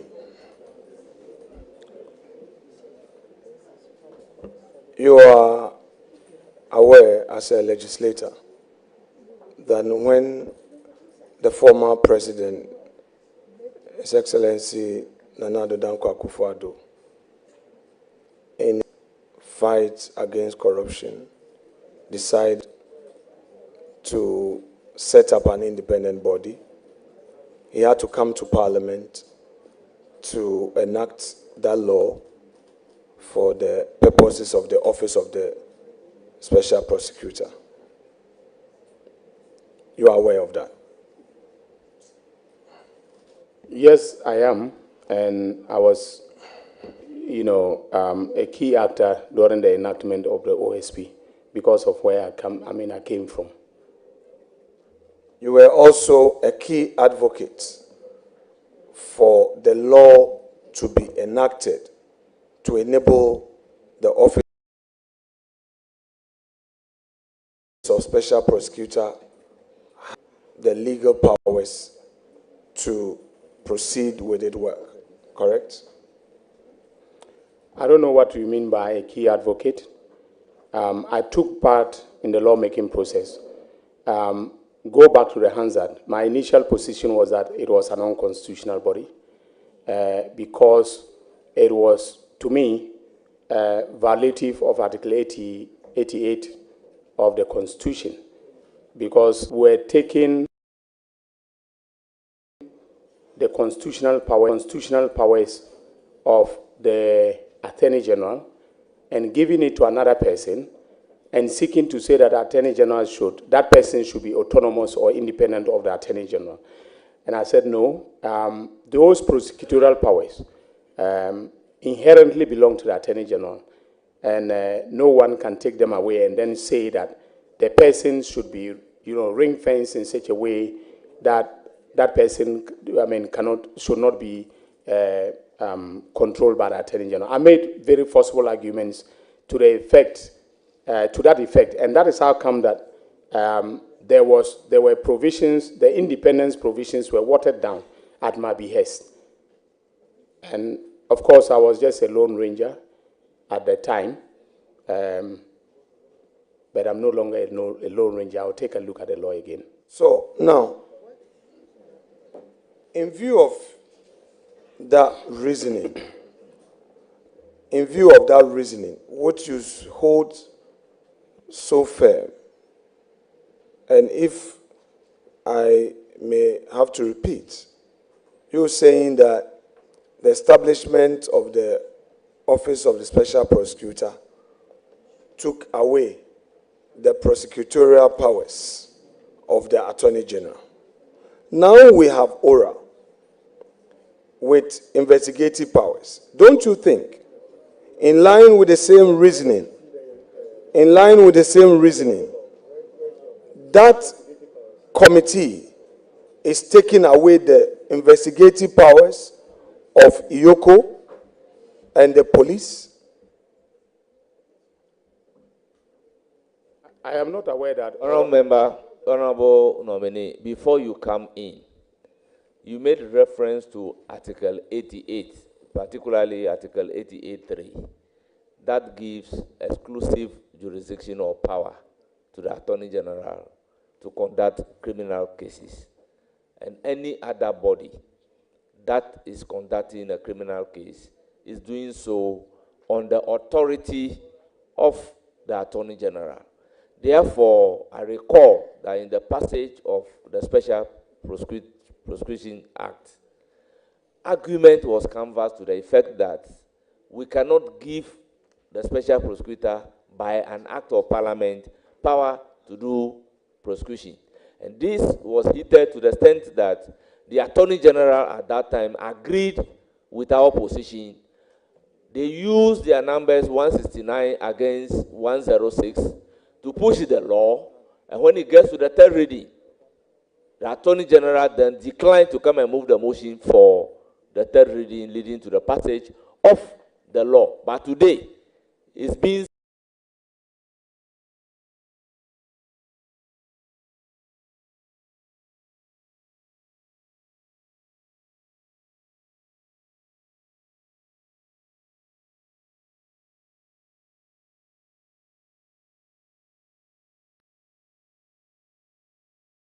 stated that that was from the nominee to the effect that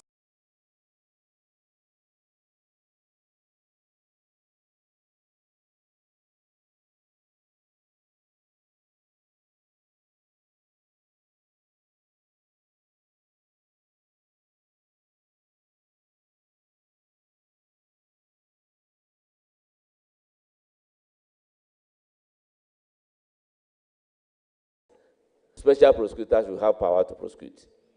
The Constitution is very clear on power to prosecute.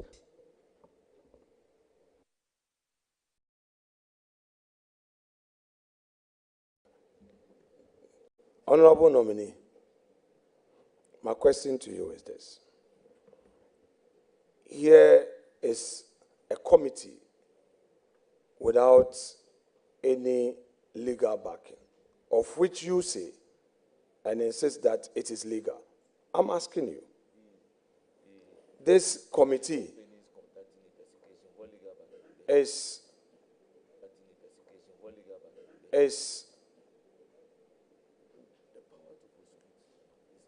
out there saying it is investigating supposed looting. Now, we have state institutions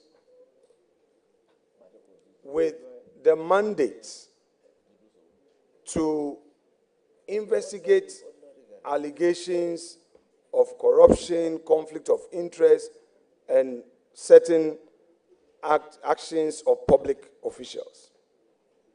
Shraj is a typical example. We've had situations where members of the public have gone to Shraj on certain matters.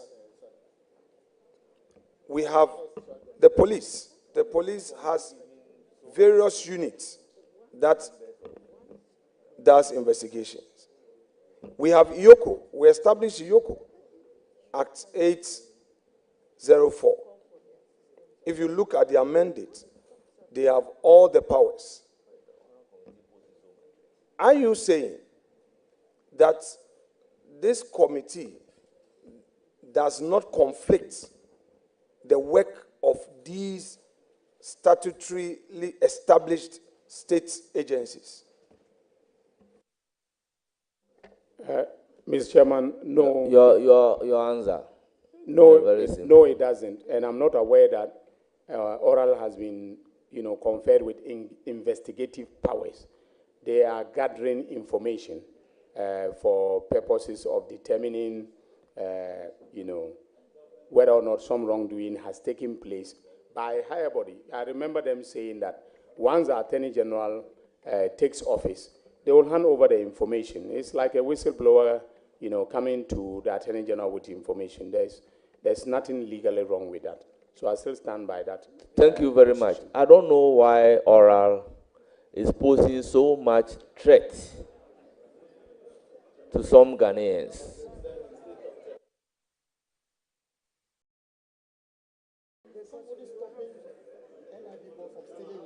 Honorable nominee, if I understood you correctly, is it your suggestion that upon taking office, Oral shall cease to be in operations? I just want clarity. Honorable Leader, the nominee never said so. So I do not know the clarity that you are seeking from something that the nominee has never said. Okay, no problem. Honorable nominee, since Chair says you never said so, let me now ask you. And I did not say so. That's okay, no problem.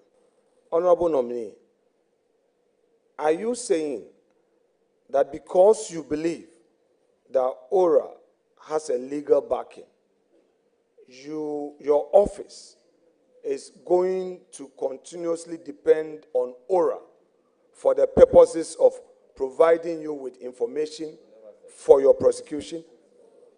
Honorable Minority Leader, the nominee never said so. So you may ask another question. Chairman,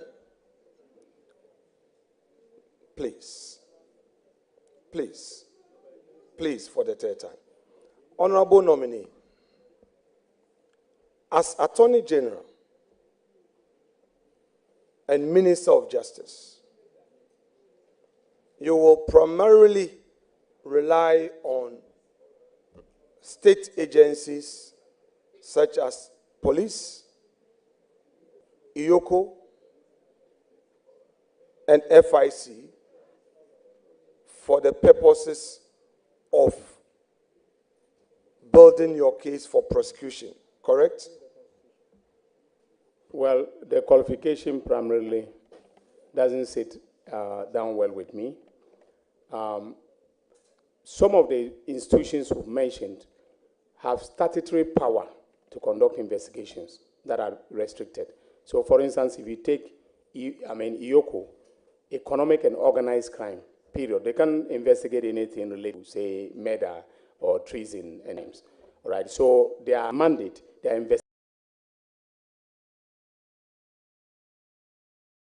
investigative mandate is restricted to economic and organized crime. So they are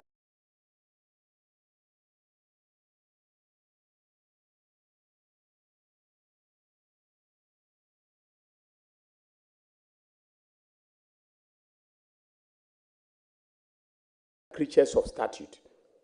ORA is to gather information for the Attorney General. So, for the Attorney General. So, I want to ask you, as Attorney General and Minister of Justice, will you continue to depend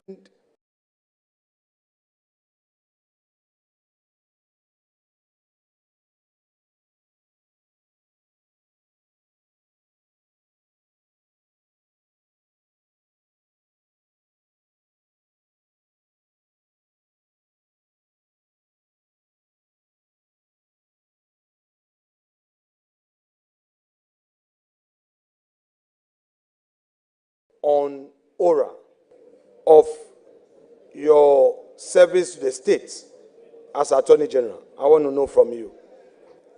Mr. Chairman, I think I have made it abundantly clear that I will depend on any reliable source of information relating to wrongdoing that will mandate that we investigate. And by the way, one of the new things, Mr. Chairman, one of the new things that I will be bringing to that from the Chief Whip, Honorable Kwame Governor Sagboja.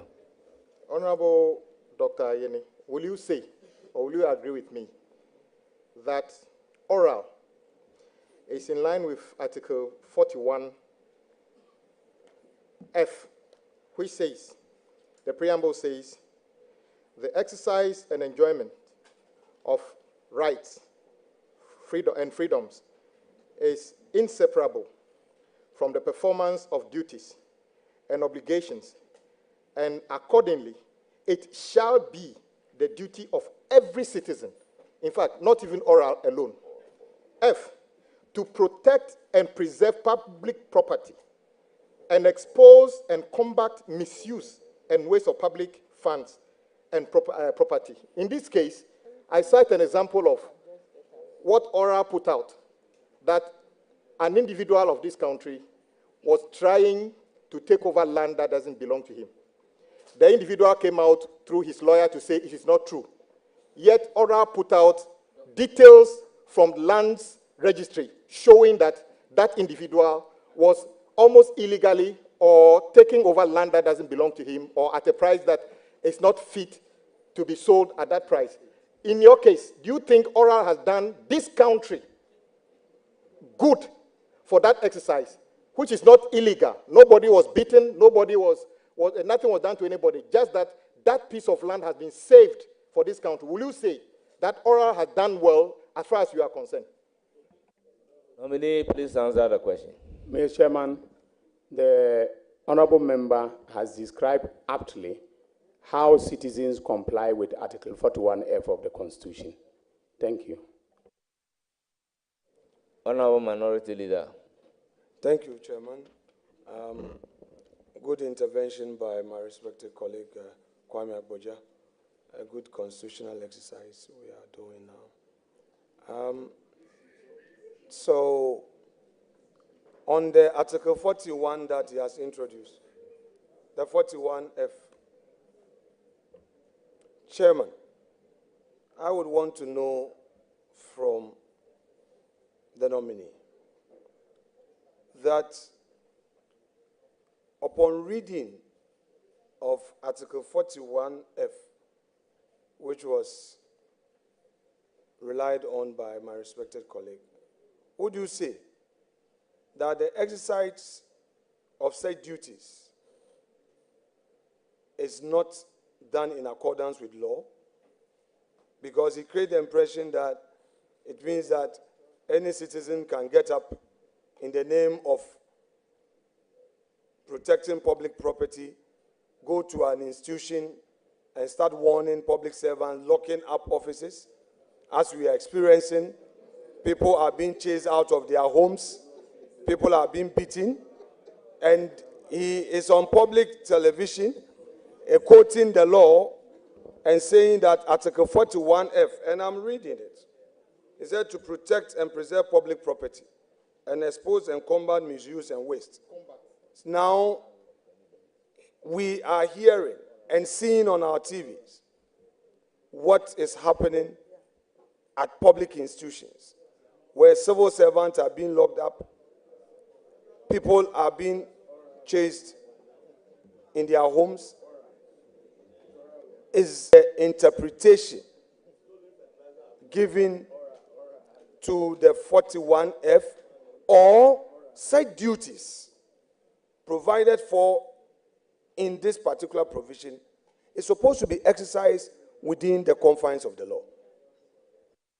Honorable nomination, you can profile your understanding. Sponge that aspect of the question so that you can go ahead and tell us your understanding about Article 41F of the Constitution of the Republic of Ghana.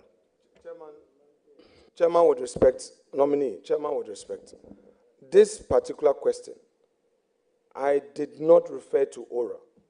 Please, I did not refer to ORA. I did not anchor it on ORA.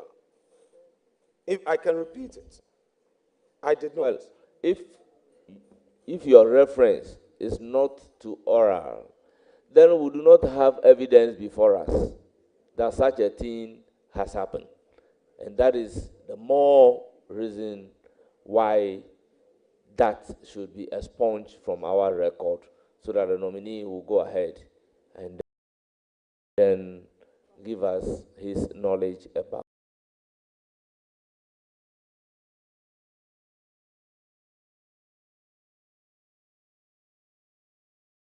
Article 41F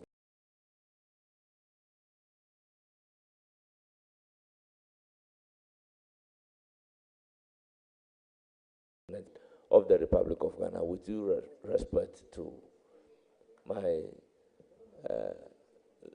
learned friend. Okay, so then let me, just because for the purpose of clarity, let me now rephrase the question so that the nominee will not be in any form of confusion. So that question is expunged. That's okay. You may go ahead and ask another that's okay. question. That's okay.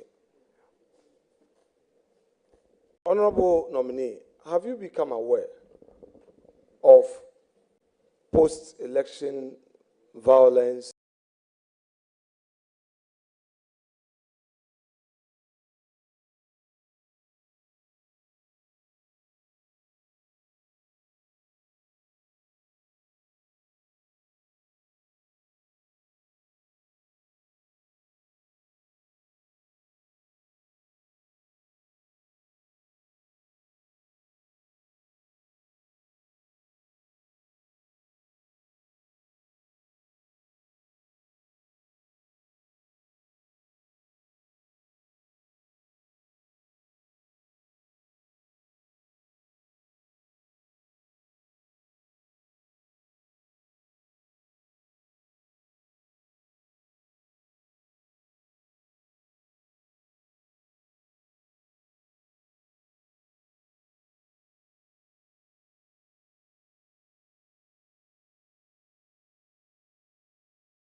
Chairman, can I?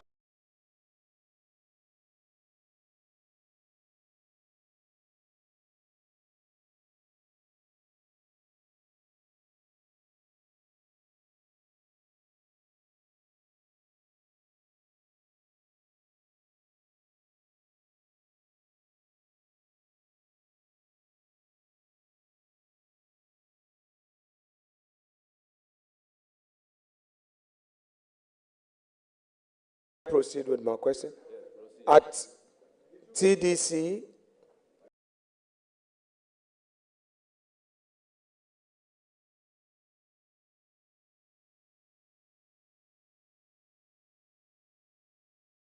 locking up the offices at Bui,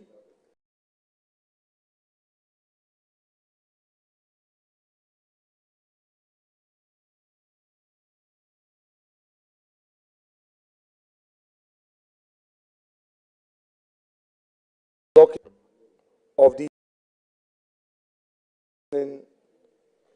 public servants and civil servants locking their offices. Should you become aware as Attorney General, what would be by way of advice to the government? To be honest with you, I would not want to comment on this to proffer an opinion. Thank you very much. But let me remind the entire nation that 2017, such a thing was complained about, and then chairman was heard saying that if people are protecting public property, what is wrong with it? MPP chairman, Freddie Blay, is on record. See? I can produce the record for you. Chairman, recently it was circulating. Chairman, a moment ago, when I was asking a question, you asked me, since there's no evidence before us. You directed that that question should even be expunged. That was the position you took. I have asked a straight question. You are now introducing Freddie Blay, who is not here to defend himself and to say this and that. Chairman, in all humility, I believe that since you are calling on the Ghanaian public to watch proceedings consistently since morning, there are members of the public behind each of the nominees who have gained notoriety for shouting and heckling as if they are part of the proceedings. You have had the cause to ask them to stop. They continue to do that. You see, let's be fair, because if something even happened yesterday, are we saying that we should continue to endorse it? I beg of you, we are a nation making progress in our governance at all levels. I would want to plead with you that withdraw or retract the mention of Honorable Freddie Blay's name. If you think that you want to... Honorable member. Chairman, let me finish. You are the chair. You will have all the powers. I beg you, let me finish.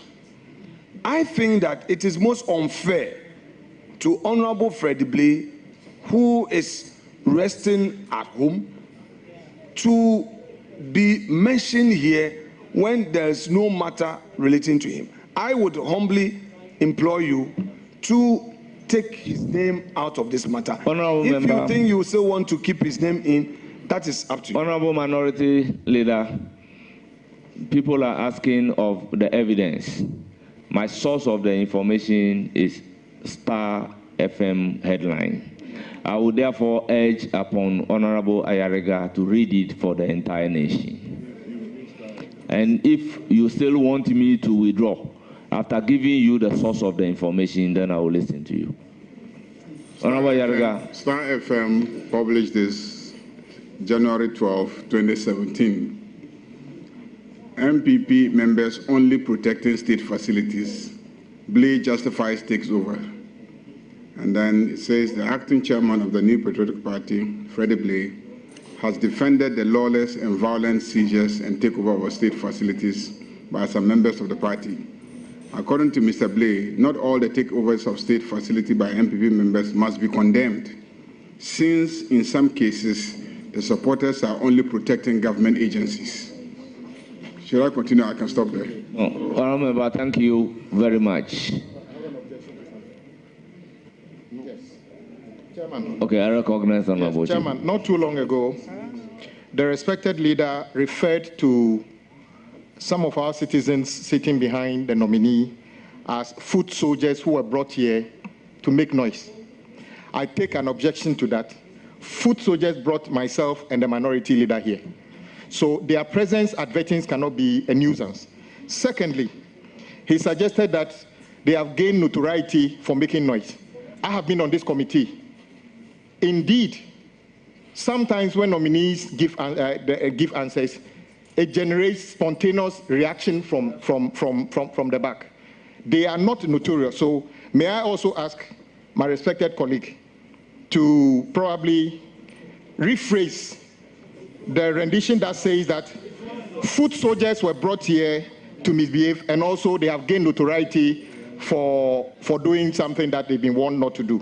It is his choice to either oblige and do that, or decide that foot soldiers are not to be seen in Parliament. If that is what it means, I wouldn't mind my foot soldiers to be here, because they are the ones who brought me here. So it's up to you. Thank you very much.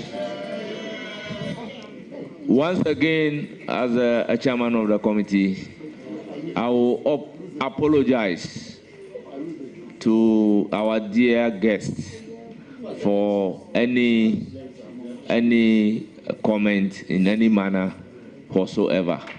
So I sincerely apologize. Honorable Minority Leader. Thank you, Chairman. Are you done? Yeah, Chairman. I have my last set of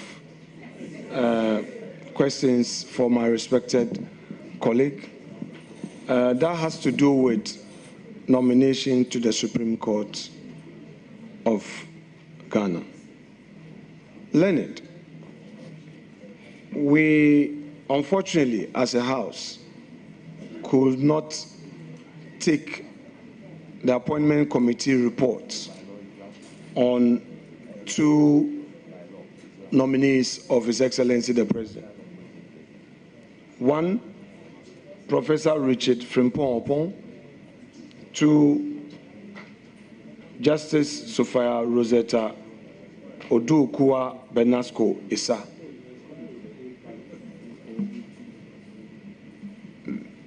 I know that whatever was pending before the 8th Parliament is not binding on the 9th Parliament. In any event, there is even a new president.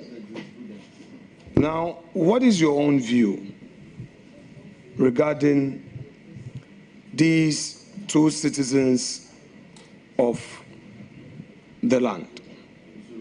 The ordeal they've gone through, and the fact that Parliament could not elevate them. Given the opportunity as an Attorney General to make an input in any nomination, any future nomination to the Supreme Court, would you consider making your views known on these two nominees to the appointing authority? Honorable Minority Leader, you rightly stated the position that nomination during the tenure of office of the 8th Parliament lapsed by the 8th Parliament. And in the 9th Parliament, we have another executive president in whom the power to appoint is vested. The nominee before us doesn't have the power to appoint. And there is no law that states that he should make an input into the appointment of the Supreme Court judges. So I believe strongly, with all due respect to you, this is not a fair question to the nominee. Chairman, please kindly allow the context of the question to proceed. I ask the nominee, in view of what happened, these are citizens of our country who were nominated, who went through the rigorous vetting of this committee. Now there is a new government, there's a new parliament. I want to know from you, what would be your advice to Mr. President, if you have the opportunity, on these two individuals in any future nominations by His Excellency the President? Thank you very much, Honorable Minority Leader. You know the nominee is designated for the position of Attorney General and Minister of Justice. He is supposed to advise the President on all civil and criminal matters. Legal matters, for that matter, must be by the advice of the Attorney General. But it is different from issues relating to appointment. And here we are asking the nominee his view, his opinion on some judges that were appointed by the previous government which couldn't get through and the appointment lapsed. So let's allow the executive president to exercise the power vested in him by Article 58 of the Constitution of the Republic of Ghana. Thank you very much. Very well. Honorable nominee, please, do you know Professor Richard Frimpong Opong? Do you know him? Thank you very much, Mr. Chairman. Professor Frimpong Opong, just like my former students line up here all the way to Roxin Dafiamapo, is a former student of mine.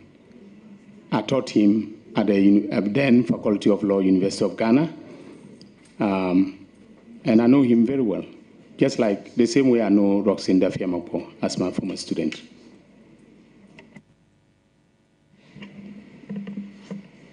How do you know his practice of the law? Are we dealing with... Mr. Chairman, I have no details of his practice of the law. Very well. The question has been answered. Should you... No details of my practice.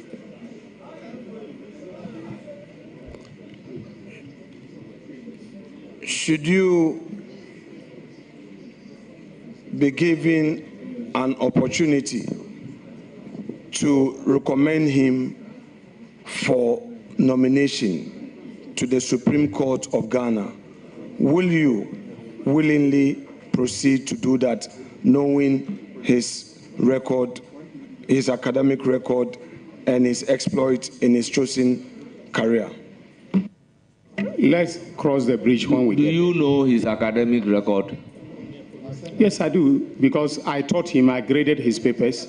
You know, he was a first-class student. Actually, the two first-class students were himself and then the current OSP. So I know him very well. But I'm not ready to opine on whether or not I recommend him to President Mahama for appointment. That the prerogative of appointment is that of the president, not mine, as Attorney General. Thank you. So that is true. And you are not the one to do nominations. But my question is, in view of the fact that you know his academic academic records and you know his professional career, if you are given an opportunity to recommend him for nomination to the Supreme Court, would you be able to make that recommendation? Thank you very much. The nominee has provided an answer that appointment is an exclusive preserve of the president, not his. I wonder if you have the opportunity, or he has the opportunity in law to be recommended. Okay, Chairman, with respect, Chairman, with respect, if you pay attention to me, we will be done. It's just suggesting that I wasn't paying attention to you. Chairman, can I ask? Are you suggesting I'm not paying attention to you? Chairman, can I ask this question so that we can do what we're supposed to do? Chairman, is disrespecting you. Chairman, can I ask the question? Chairman, I'm not being disrespectful. I think the whole world knows we have done enough by giving opportunity to the minority leader. Chairman, I will request you close the meeting now. We have done enough. No one in this country will say that we haven't given enough opportunity to the minority leader. Enough is enough. Enough is enough, the chairman. Nobody will say he's not been given opportunity. It's enough. Chairman, thank you very much. Chairman, my question is not about the nominee appointing a Supreme Court judge. We say we are tired of you. My question is not about the nominee appointing. I asked the question that the honorable nominee, in view of the fact that you've said on record that you know the academic pursuits of the Professor Opon, and you know his professional exploits. Mr. Chairman, I never said I knew his professional exploits. I said I taught him, I know his academic record. And on the record, it is not only academic qualifications that presidents take into account in appointing, judges. So, and I'm not the appointing authority. I'm not going to sit here and opine as to whether or not, if I were hypothetically the appointing authority, I would have appointed him to the Supreme Court. And when you asked me the question, I said, if the president asked me, his opinion, let's cross the bridge when we get there. Because there will be a number of variables that the president would have taken into account in requesting my opinion. So I don't think that it is fair to me to want me to be answering hypothetical questions about future appointments. Okay, my final question to you. All members, let's allow. Let's take him by his words. Final question.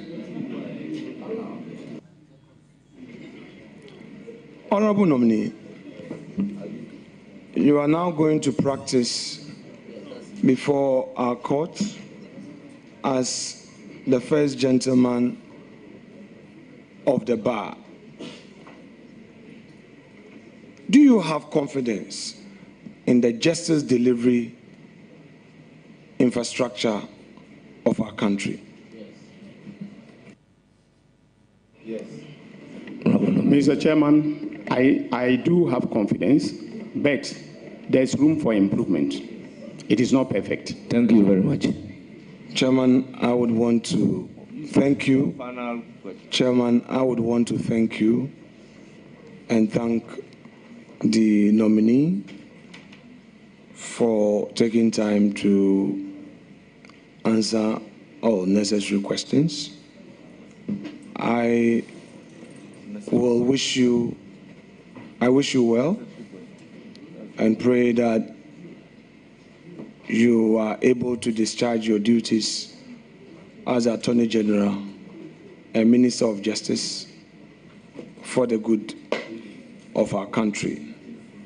And again, I pray that the opportunity given you to serve as Attorney General will be another opportunity for you, with all your years of experience in academia, in parliament, and in private practice, to enrich rule of law.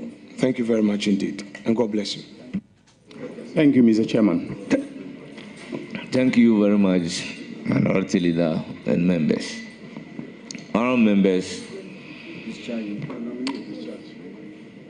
before discharging the nominee, let me bring it to the floor that the actual communication to Parliament signed by His Excellency, the President of the Republic of Ghana, His Excellency John Dramani Mahama, to the Speaker of Parliament has come to our notice.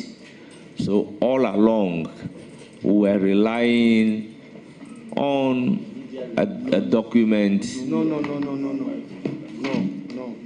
that has been corrected, and the correct version has been brought to our notice, and the Minority Leader has perused same, and I believe he is satisfied with the content. You know, he indicated that he wants the right thing to be done. At the time that we have no knowledge that it has already been done. So I believe he's seen a copy of it, that we have now seen the correct document.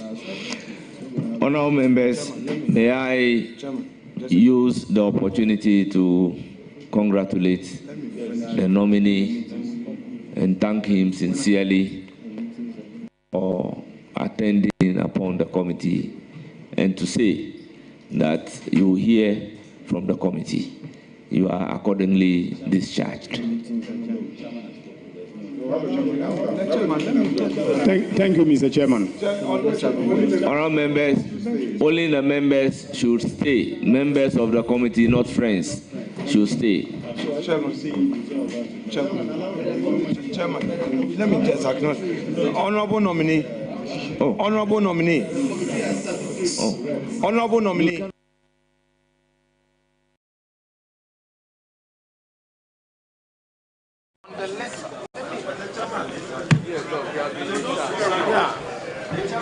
Honourable nominee, you are discharged. Vetting for today is over.